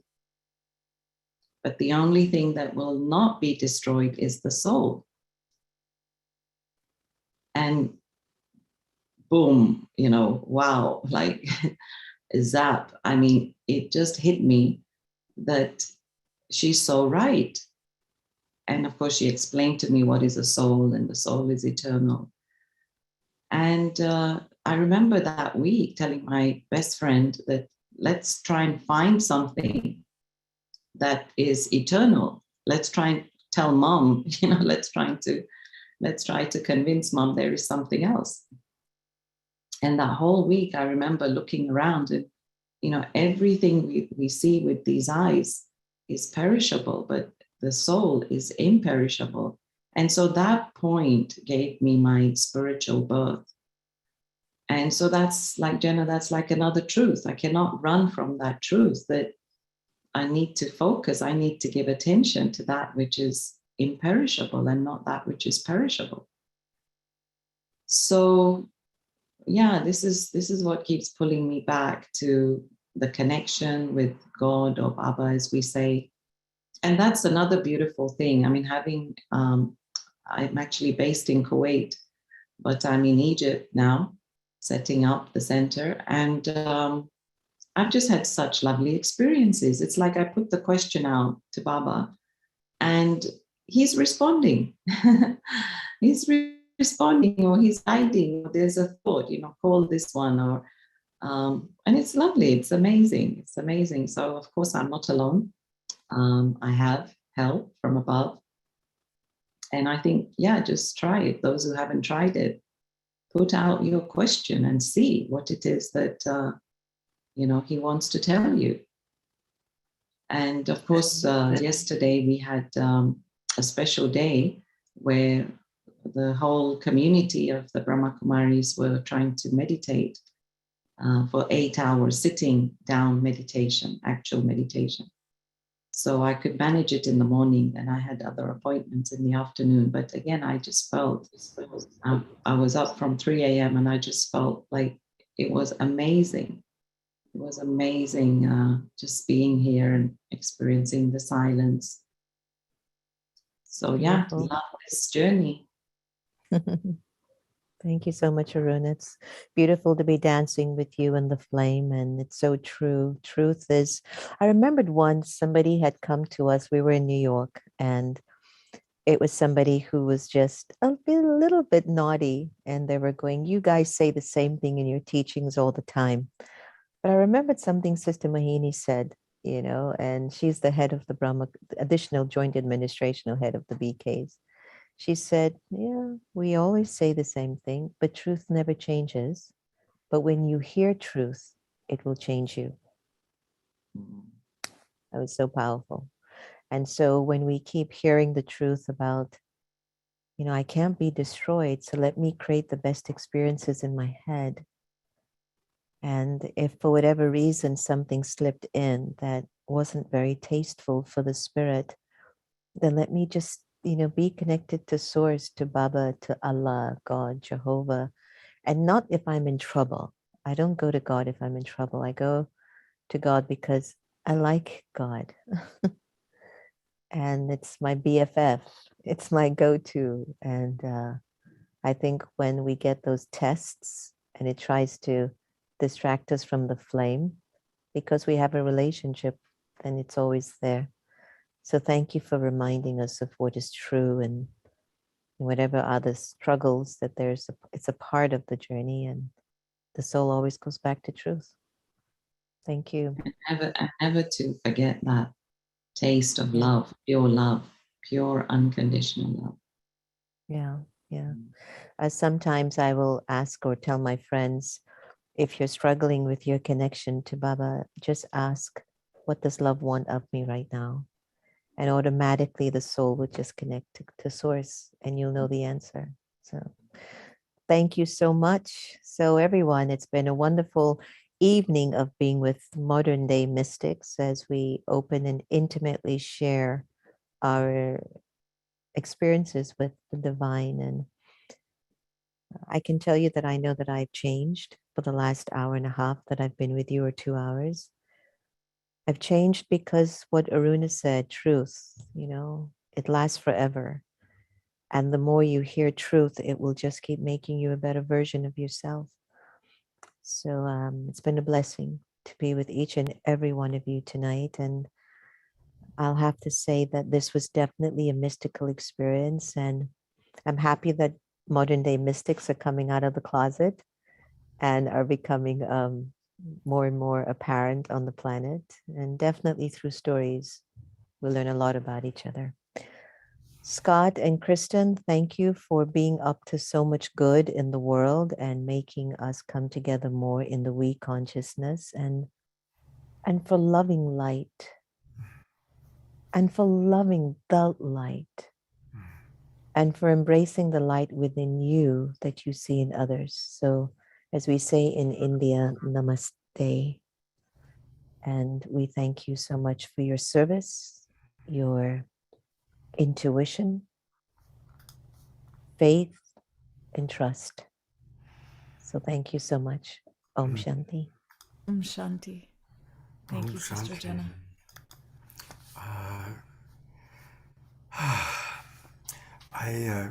I do want to ask people to stay for a few minutes because what we've done is we've put our Global Peace Tribe announcements and some of our promotions here to the end. And so I want to start by just asking everybody one more time to please get the book. You can find it on Amazon. Just go onto Amazon and put in Sister Jenna book, and this page comes up, and that's how you can add it. And when I had her on my show a month ago, I got the book, and I'm loving it. And that's what led to this full show this evening. So please, please, please get the book, support Sister Jenna, get the book for your friends, order multiple copies. And thank you, Sister Jenna, so much for bringing this beautiful book to life for us. Thank you. And for bringing all your friends on. I'm going to bring on your friends one more time, just so we can kind of say goodbye. There's Dr. Ivy, here's Sister Veronica, here's Janai Lane, and here is Sister Aruna, all the way from Egypt. And I love that we've got, usually Sister Veronica is in Florida, Kristen's up in northeast New York, from all over the world coming together. And thank you, everybody who's been watching, for being a part of this show. And I do want to always invite people to please share the show with your friends. I am going to put the spotlight on Kristen, and I'll keep it on myself as well, because I do want to encourage everybody to support Kristen. And there's a really wonderful win-win way to do that. So we all go to her website, which is easy to remember because it's her name, Kristen Hoffman. Make sure you get 2 N's at the end, 2 N's after Hoffman. So 2 F's, 2 N's, Kristen Hoffman. So you go to KristenHoffman.com and definitely right away put your name and email address in so she has your information. But what I really want to encourage people to do in addition to that is upper right-hand corner where it says payment and membership. And then you've got different options here. Go to become a member. She has this beautiful sonic soul family that I'm so grateful to be a part of. And every month she does a special afternoon. It's, I believe, the second Sunday of every month. You got it. Yeah. At 3 o'clock Pacific time, 6 o'clock Eastern. It's in my calendar, so I don't schedule anything else at that time. And Kristen and her family gather together, and she plays usually 2 or 3 songs. We converse about what's going on in our lives and in the world. It's beautiful. And you can become a core member for as little as $11 a month, or $33 or $77. And it's important for us to have a certain amount of financial security. And these last 2 years have been so hard on musical artists. And so by making that monthly pledge, that way Kristen knows she's got a little bit coming in every month. And so please, let's support Kristen. I know that all of us have been blown away by your music, Kristen. And you give so much to us, and you're one of the most generous people I know. And so thank you. And I want for everybody to support you. Oh, thanks so much, Scott. Thank you. That means the world to me. And I'm so grateful to all of you who have joined my Sonic Soul family. The monthly gatherings have really been so special and deep. And it's a time to come together each month around a specific theme. And yes, we share music, and then we go into some deep dialogue and come out at the end with some more music. So it's always really fun. Thank you, Kristen. Thank and you. I put the spotlight on Janai Lane because we didn't get a chance tonight to see your website and the wonderful work you're doing as a spirit coach. And so, again, a lot of good things happening here. Your spirit is waiting for you to awaken the love within, to actualize your gifts, to trust your truth, to listen to your sacred heart, to follow your highest path, to extend compassion to your pain, to serve yourself and others, to embody your divinity. When I saw this prior to the show and I was looking at it, I feel like, Janai, you've done such a beautiful job of capturing kind of like the key bullet points of life. So thank you. Thank you. Is there any place you'd like to point out for us to know on your website or of what you're doing? Sure. Yeah, I'd be happy to. Thank you so much for sharing this.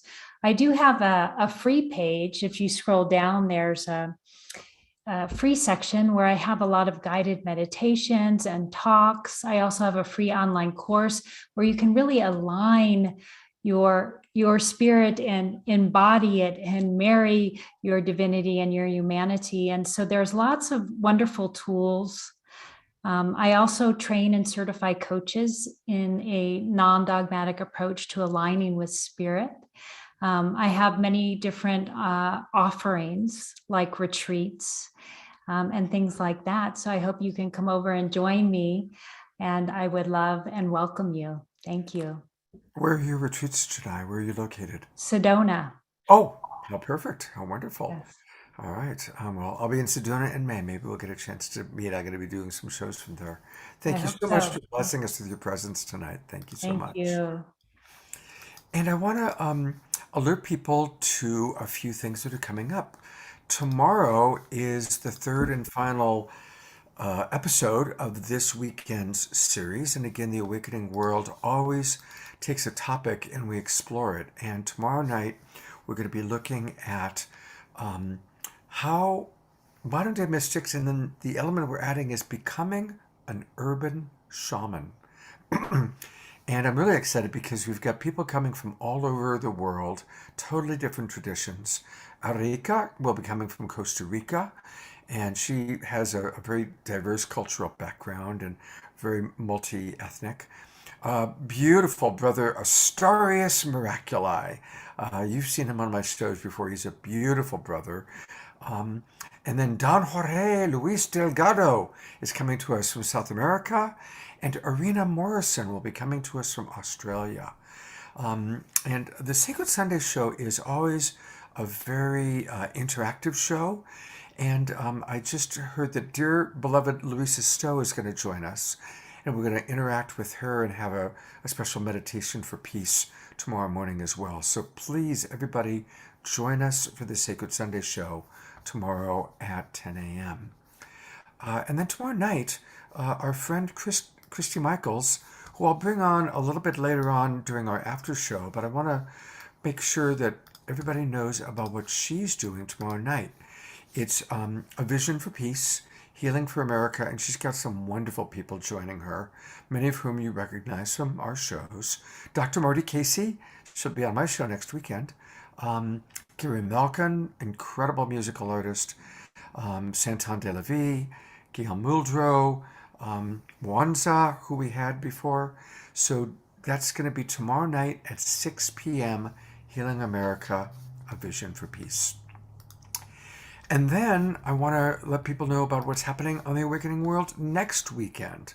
And next weekend, we're tackling a really important topic. One of the things that I've really enjoyed doing with the Awakening World is having time to really deal with difficult issues. And so next weekend, please join us. It's very important. Social and racial justice. Truth, consequences, hopefully reconciliation. And I've invited some of the most amazing teachers.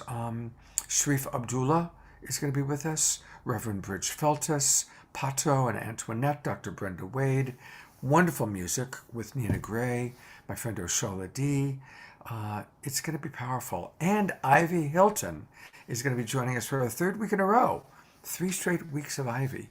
So please join us next Friday night, Saturday night, and Sunday. Then the last announcement to make in terms of upcoming events is that the Global Peace Tribe does special events where we bring some of our favorite luminary authors and speakers, especially with them. And we are doing 90 minutes with Deepak Chopra on March 7th. And I've got a little video that I'd like to show you that tells you a little bit more about that.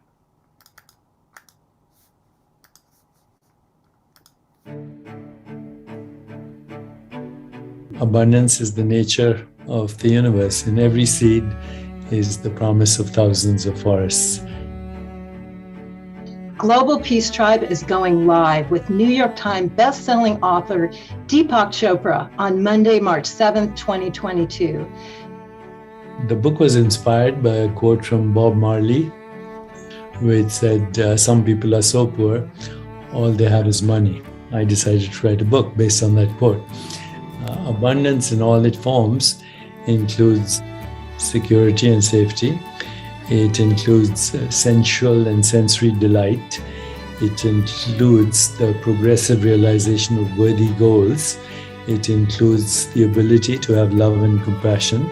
It includes creative expression, insight, intuition, imagination, higher consciousness, and ultimately it includes transcendence.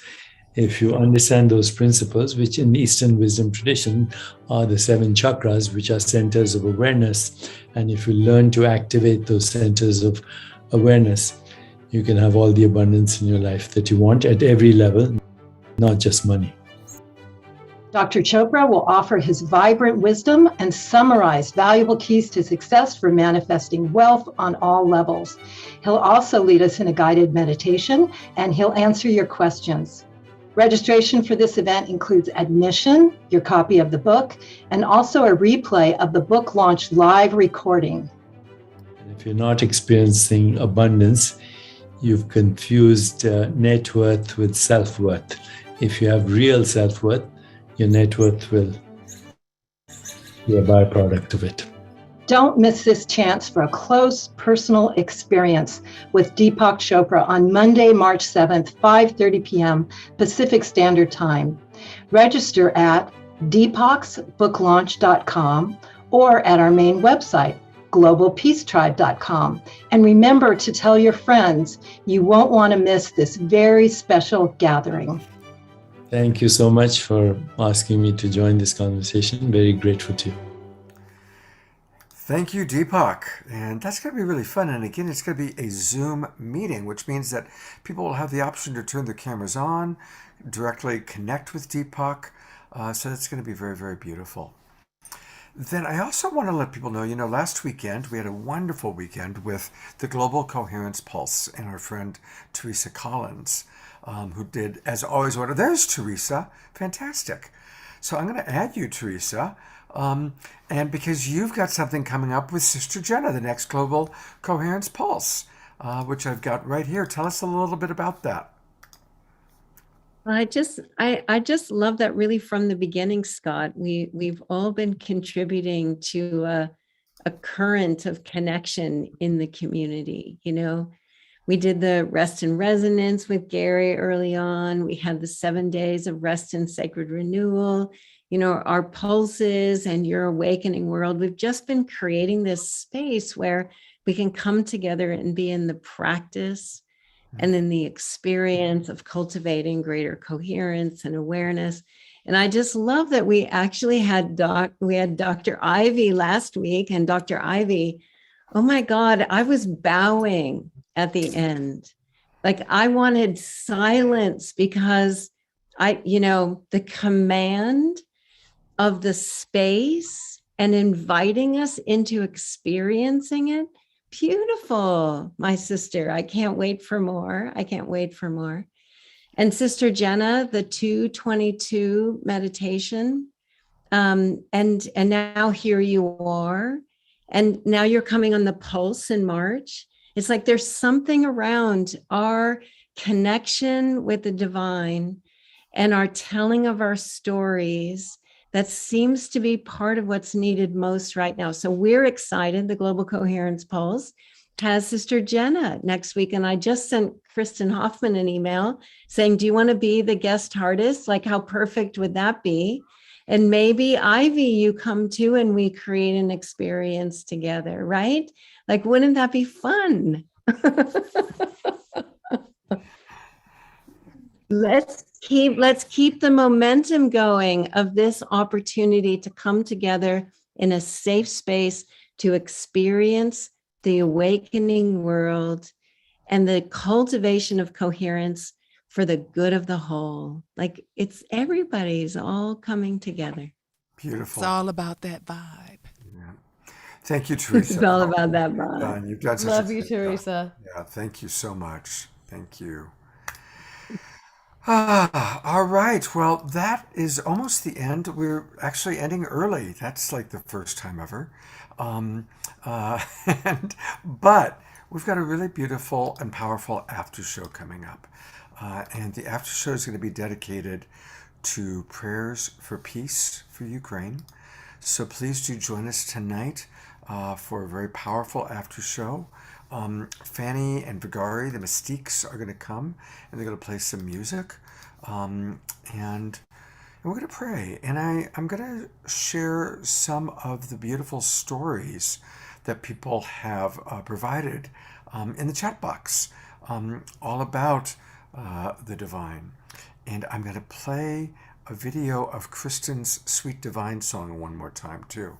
So please stay with us for the after show. And I need to stop the recording and then start the after show recording. But for anybody who is leaving, thank you for watching this main show. And stick around for the after show, please.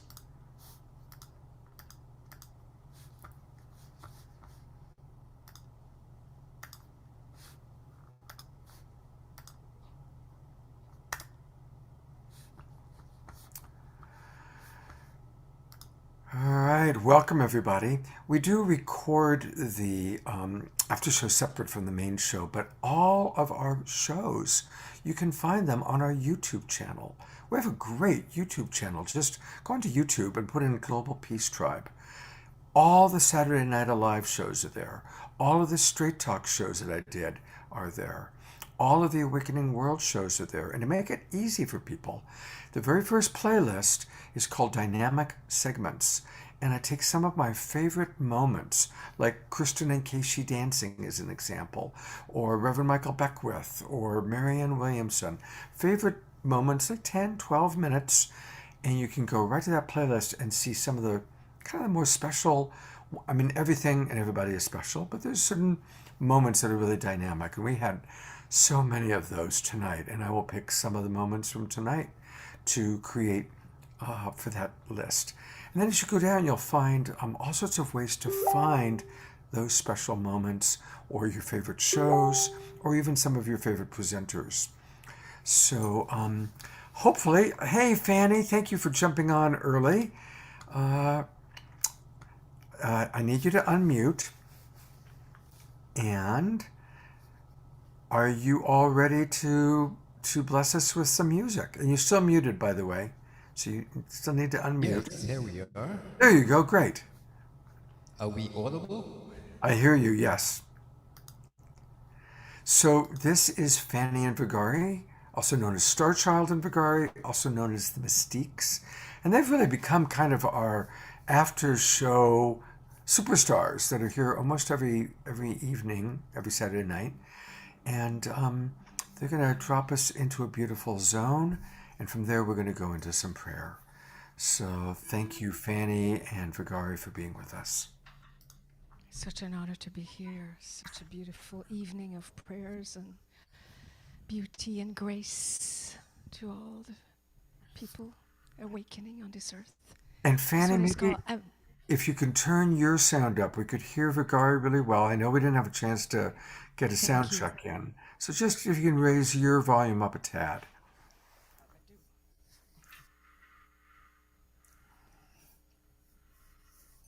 This one is called Bringing in the Light, Bringing in the Love. If you want to sing, you are welcome. And we can get together into a Om Shanti Om. Here we are.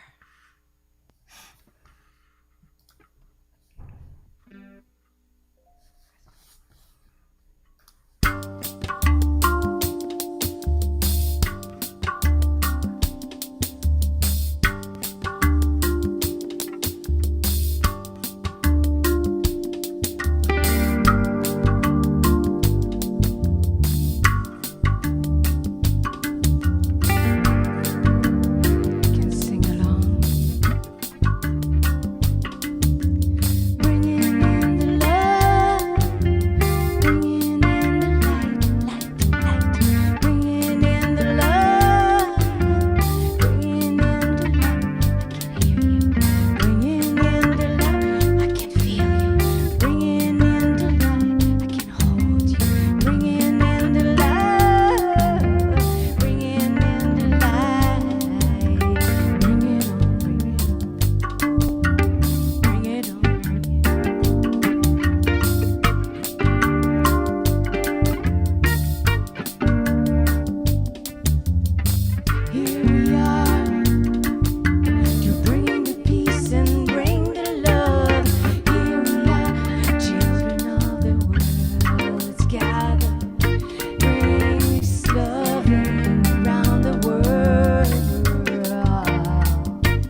Just beautiful.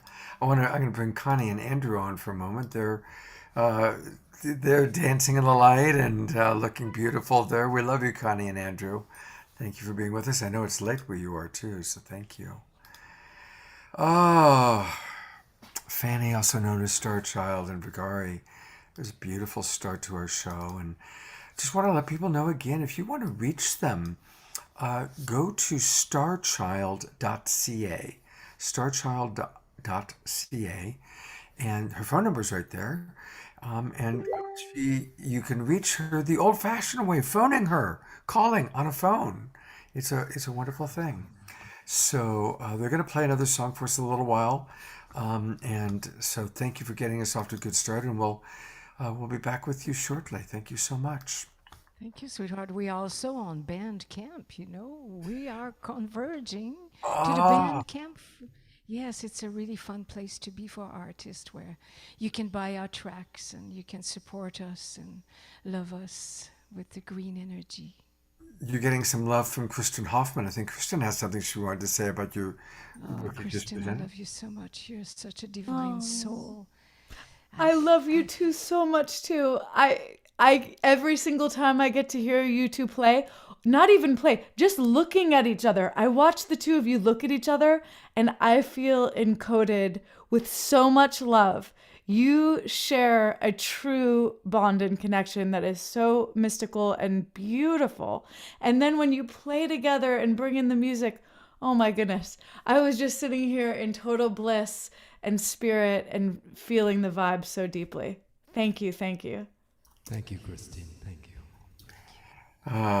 Now, while she was doing that, I'm trying to find you on Bandcamp. And I looked under Starchild, I looked under the Mystiques, I looked under Fanny and Vigari. I sent it to you in the message there, the Facebook message. Facebook Messenger. Okay, so I'll look You for go it to there. Bandcamp, you go to the Mystiques 11. The Mystiques 11. Bandcamp.com. Okay. We're 1111 Divine Energy. All right, we will pull that up. I will find it and Okay, pull all it. right. The other beautiful thing about Bandcamp is that even if they're asking for $1 or 99 cents, whatever it is for a track, you can donate whatever you like on Bandcamp. So you could give $20 for a track. And that's one of the most beautiful parts of Bandcamp is you can really support the artists you love in such a beautiful way. And every time I see that someone's donated for one of my songs, it just lifts my heart. Artists feel that incredible lift every time you actually download a song. So definitely, I'm going to go right now and download some of your songs. Oh, thank you. I love you. Thank you. Oh, beautiful. Thank you, Kristen. We're going to get to our prayer for Ukraine in a moment, but I'm going to bring up Christy Michaels to share a little bit more about what she's got cooking tomorrow night. So, hi, Christy. Welcome. Hi, Scott. Thank you so much. Again, what an extraordinary night it's been. And, you know, I'm so glad you're going to do prayers for the Ukraine because tomorrow night is a Healing for America as an honoring of Black History Month. And we have Dr. Marty Casey. And I just got off the phone with her talking about what's going on in Ukraine. And her heart is broken. Mine is too. It's like, it's so heartbreaking to hear what these, both even in Russia, the Russian citizens are protesting and they're now being arrested. And then you have the people in Ukraine who are being attacked. And I have friends who live there and have gone there and visited there and worked there. And so it's just, it's the insanity of our world. And so we're the healing of America is to really begin a much deeper conversation about what does it take to heal this insanity that is going on in our world, and how do we bring healing arts, music, the wisdom of the wisdom keepers, just like what you're doing at the Global Peace Tribe, to bear on this thing. And I'm just going to tell you a really quick story. Because we're going to do a candlelight vigil tomorrow night. And people don't know the backstory about how the Berlin Wall came down. And basically what I learned in watching this documentary by a woman who did work for children, she was so upset that children were impacted so horrendously from war. And so she put the names of all the children in the 20th century who died at the hand of war on a quilt. And then she would go around the world and she would unroll the quilt wherever she was. And she took a group of children with her. and it would bring publicity and attention. And then she would tell the story about, you got to think how much war hurts children. And so when the Berlin Wall came down, they had a ceremony to all peacekeepers, and they each got a piece of the wall as a plaque for their peace work. And so she was invited to come because of her peace work. And they said that they were going to do the ceremony right at the place where the first crack in the wall happened. And so she went to this place, very anxious to see everybody who's doing peace work, only to discover that the practice that she had, that every time, and she had been to the Berlin Wall before, when they opened up the quilt, they would light a candle. And so she had been there with her children and lit a candle at the base of the Berlin Wall. The crack was exactly where her candle was. Mhm. So it's like there is power in intention. Collectively, we all hold the peace and the love and the vision. So this is a vision for peace, right? That we're creating and inviting people to join with us on Sunday night at 6 p.m. Pacific Standard Time. And we're going to go into a beautiful deep dive. We have Dr. Mwanza, who's going to do one of the Maya Angelou poems, and Gary Malcolm, who cracks your heart open anyway. And then Gail Muldrow, she used to be the lead female guitarist with Prince. So it's going to be a wonderful night. So hope to see all you there. Thank you. Great. Thank you, Christy, for all that you do. And you too, Scott. Thank you for all you do. My God is an old dear friend. And I can't believe what we keep creating. We keep doing events together and keep doing this. But this is very exciting times, isn't it, Scott? You're seeing the growth and the heart opening and the coming together of community like never before. Yeah. Awesome. Thank you. Blessings. Well, I am going to lead us in a prayer, and I invite everybody to really just stop what you're doing for a minute. Maybe I know that there might be a tendency to be multitasking, but I would love to bring all of our energies together. And I want to say that I'm pretty vigilant about not going political on my shows. I really do my best to understand all sides. I have compassion for people who want to get vaccinated, and I have compassion for people who don't want to get vaccinated. And so it is with any of the differences that we have. But I want to make it really clear, because I have a lot of friends in Ukraine. I've been working with a company there for 7 years. I've been to Ukraine. I've led retreats there. In Kharkov, which is 30 miles from the Russian border, and many of my friends are under fire right now. And I've been studying this for a few months, as we were kind of like, oh my God, is Putin really going to do it? And I just want to make it really clear, this is not a political thing. This is not Russia versus the Ukraine. Like Christy said, people in Russia are getting it's a state-controlled media. And so what they're being told is very different from the truth. And the truth is, it's an old-fashioned Hitler-esque power grab. And it's horrific what's happening. And God bless the Ukrainian people. And what I think has touched me the most is and maybe that's why this is happening on a big level, is there is such a dichotomy of the difference between an old paradigm dictator-like in Putin and the president of Ukraine. And the perfect example is on the same day that Russia invaded, Putin issued this long statement filled with lies, filled with hate, that was just so antagonistic. And as his counterpart in Ukraine, as his country was being invaded, he made a message to the Russian people, and he spoke in Russian, and he said, "We love you, we are brothers, we do not want war." And he spoke of peace and harmony, and and and took the high road, even though his country was being unfairly attacked. And there we have, like, the world stage, two very different forms of leadership. And so I'm really touched by it. I think probably all of us are. And the more you read about it, the more you read about what's going on there. It's an extraordinary moment in history.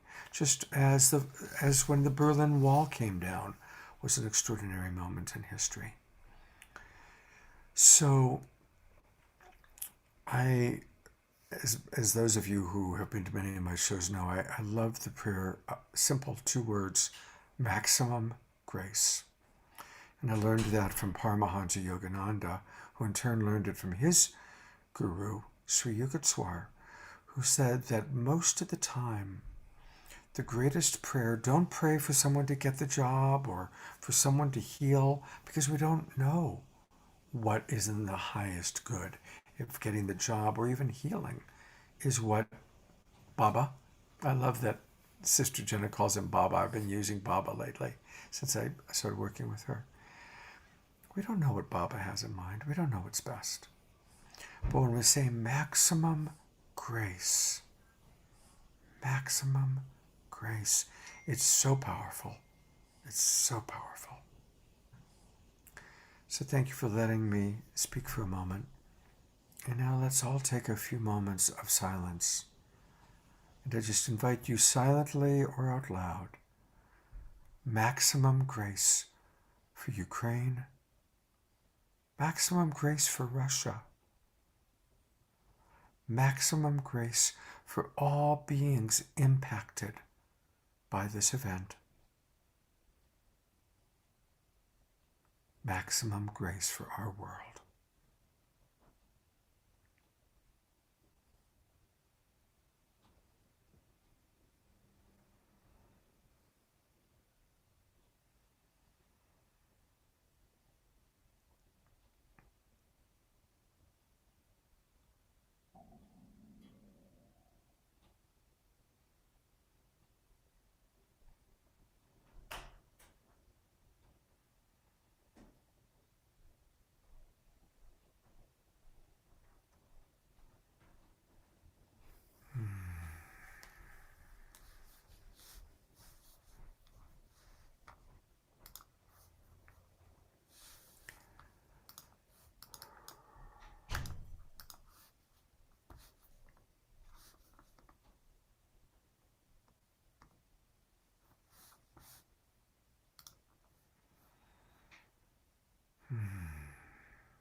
Thank you.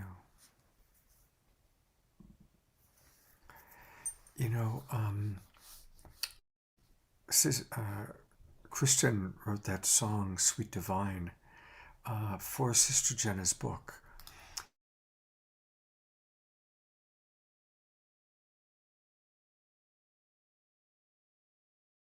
Can't hear you, Scott.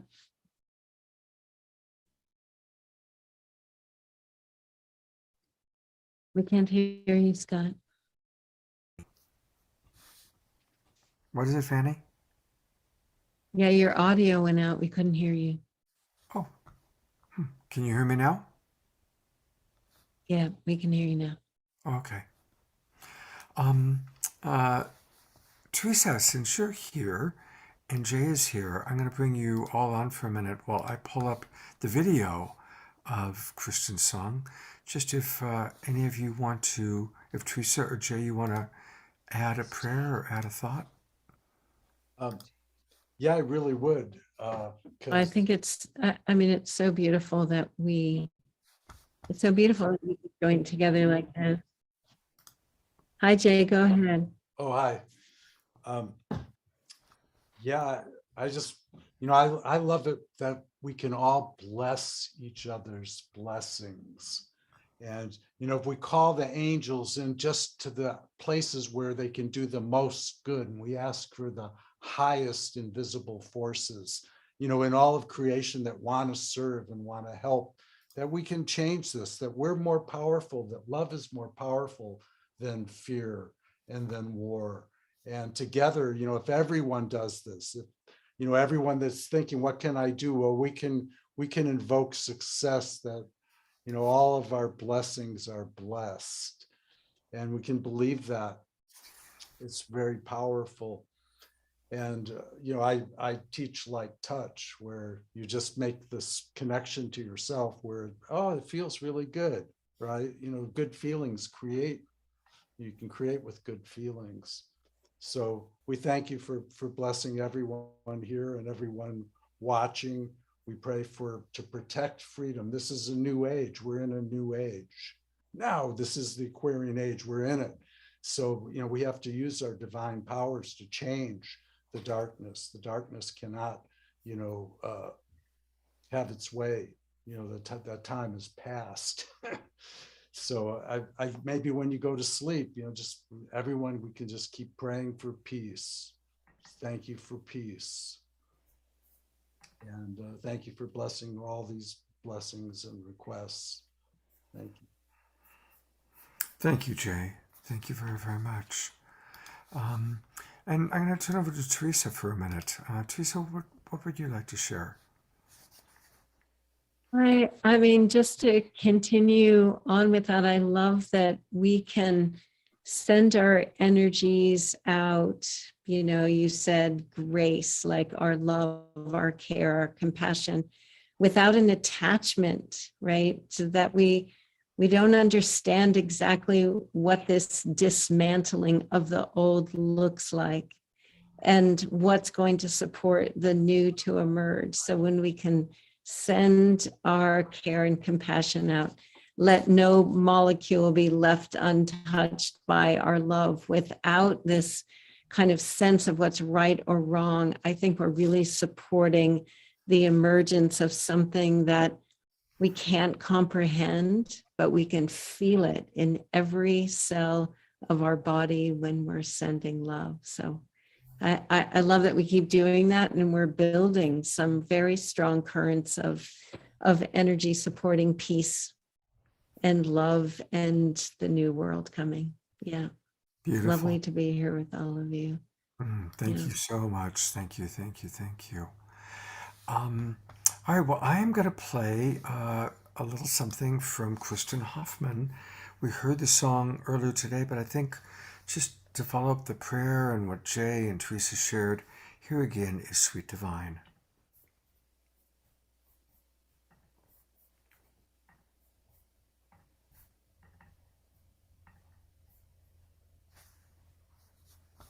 Another beautiful thing.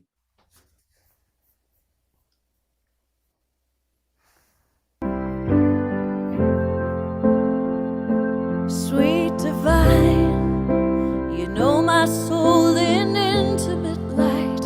You guide me with a map of signs. Let me know that it's alright.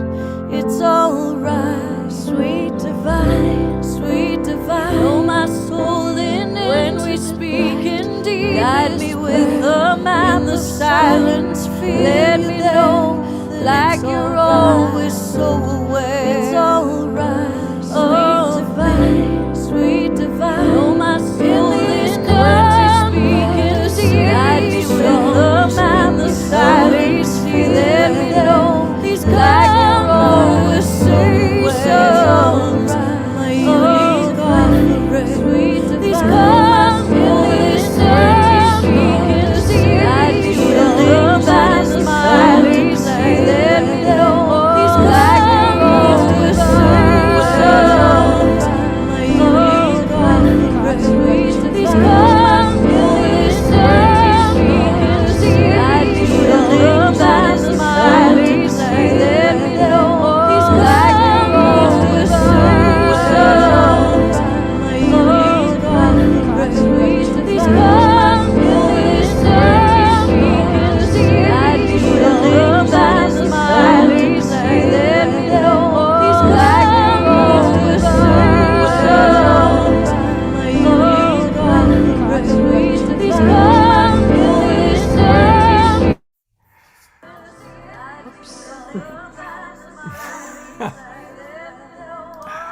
Oh, we need it twice the love, the divine towards the divine. Well, You could play it again. Play it again. that was a Christian harmonic that was not intended. So, Kristen, you gotta. I guess I was just trying to play engineer there. There you are. I'm listening to my kitchen. Scott, I think that was a brand new version that we've never dreamed into being before, but maybe there's a divine message there. What did it keep repeating? These conversations. Offering. It was that line that kept looping. Yeah. So that's a divine message. These conversations, my unique offering. So to me, that's saying what it's asking us. What is your unique offering? What is my unique offering? What is our unique offering? And to me, that's what divine manifestation is, when we can truly listen and tune in to what is my unique offering? What am I here to give to this world and to others? And then have the courage to not just listen, but then to actually find what that looks like. So I think it might be a blessing in disguise, Scott. Kristen, I love you so much. That was a beautiful reframe. A beautiful reframe. And I agree. So let's just go with that. Let's definitely go with that. God bless you. Thank you so much for what's for dinner tonight? What are you having for dinner?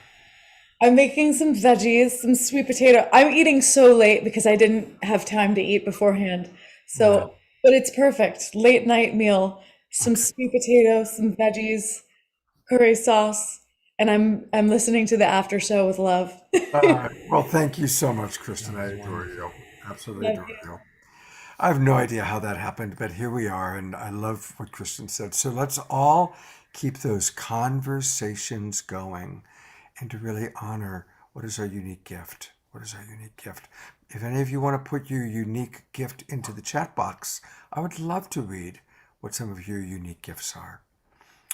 And we're going to conclude our after show with one last song by Fanny and Vigari, The Mystiques. I did find their Bandcamp and I popped it in the chat box. I'll put it there again. And thank you everybody for being with us. And tell us, what are your unique offerings? What are your unique offerings? I think our offerings is what we're meant to be, is our passion, what we're meant. What are we born for? What are we here for? These are our offerings. And this song is called Medicine People. It was written by the beautiful Mystique Xanadu and John Alivizakis 30 years ago. We traveled together, and this is a song that's been sung in circles around the world by all the mystics. And here we go. By many mystics.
today, give fruit in tomorrow.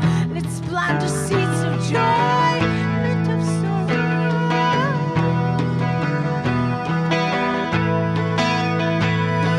We hold the power, yes, we are the key. Love is the answer, sacred melody.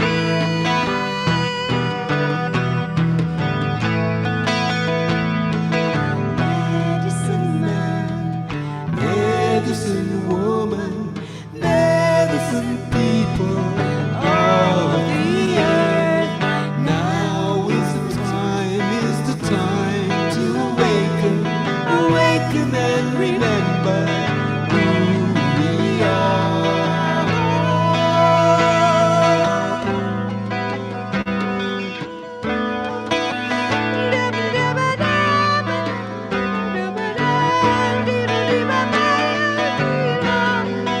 Messengers of the star, who we are, we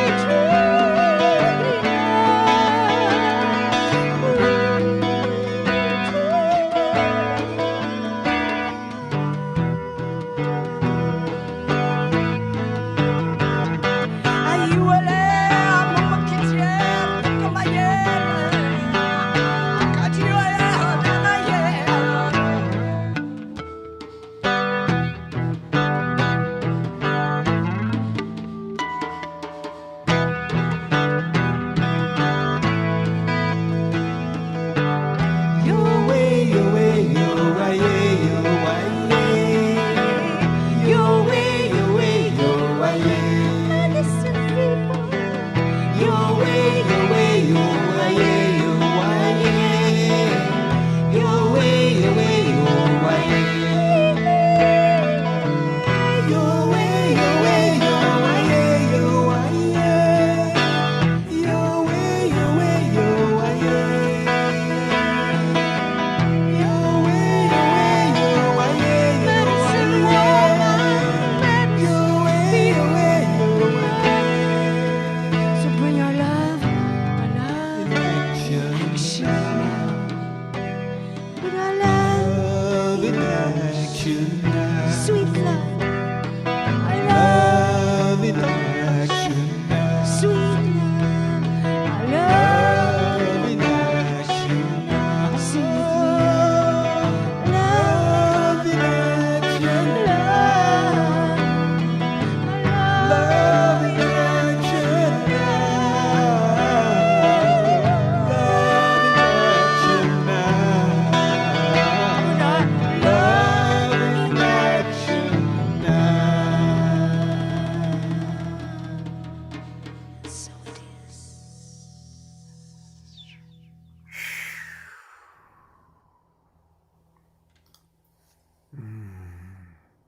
That was beautiful. Just beautiful. Well, for some reason, my internet is acting up. I'm having trouble pulling up other pages. Thank goodness the Zoom is still working. But we have put into the chat box your links. And again, starchild.ca, or Kristen found it effectively.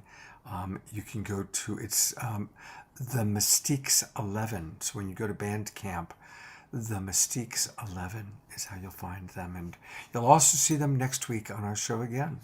So thank you again so much, Starchild, Fanny, and Vigari.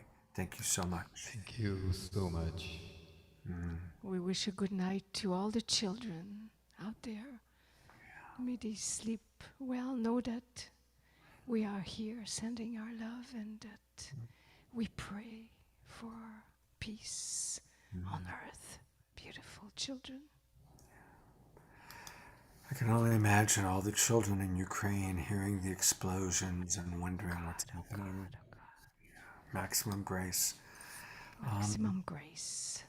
And Kristen's reminding us to follow them on Bandcamp, and then you'll be notified as they add music. And we do pray for peace on earth, maximum grace, and maximum grace for all of you with your offerings. Many of you, both on Facebook and in our Zoom room have put your offerings out. So maximum grace that you may be fulfilled in providing your beautiful, beautiful offerings to the world. Each and every one of you are an essential part of this awakening world. If you hear my voice, it means that you are playing an important role in the awakening world and this changing of an old paradigm to a new paradigm. So thank you so much for being with us tonight. Please share the show out with your friends, and I hope to see you tomorrow morning, 10 o'clock Pacific time, 1 o'clock in the afternoon, for our Sacred Sunday show. I've got 4 amazing guests from all over the world coming together, plus Louisa Stowe is going to join us. So see you tomorrow morning. Good night, everybody. Have a good evening. I'm going to save the chat. There we go. Good night.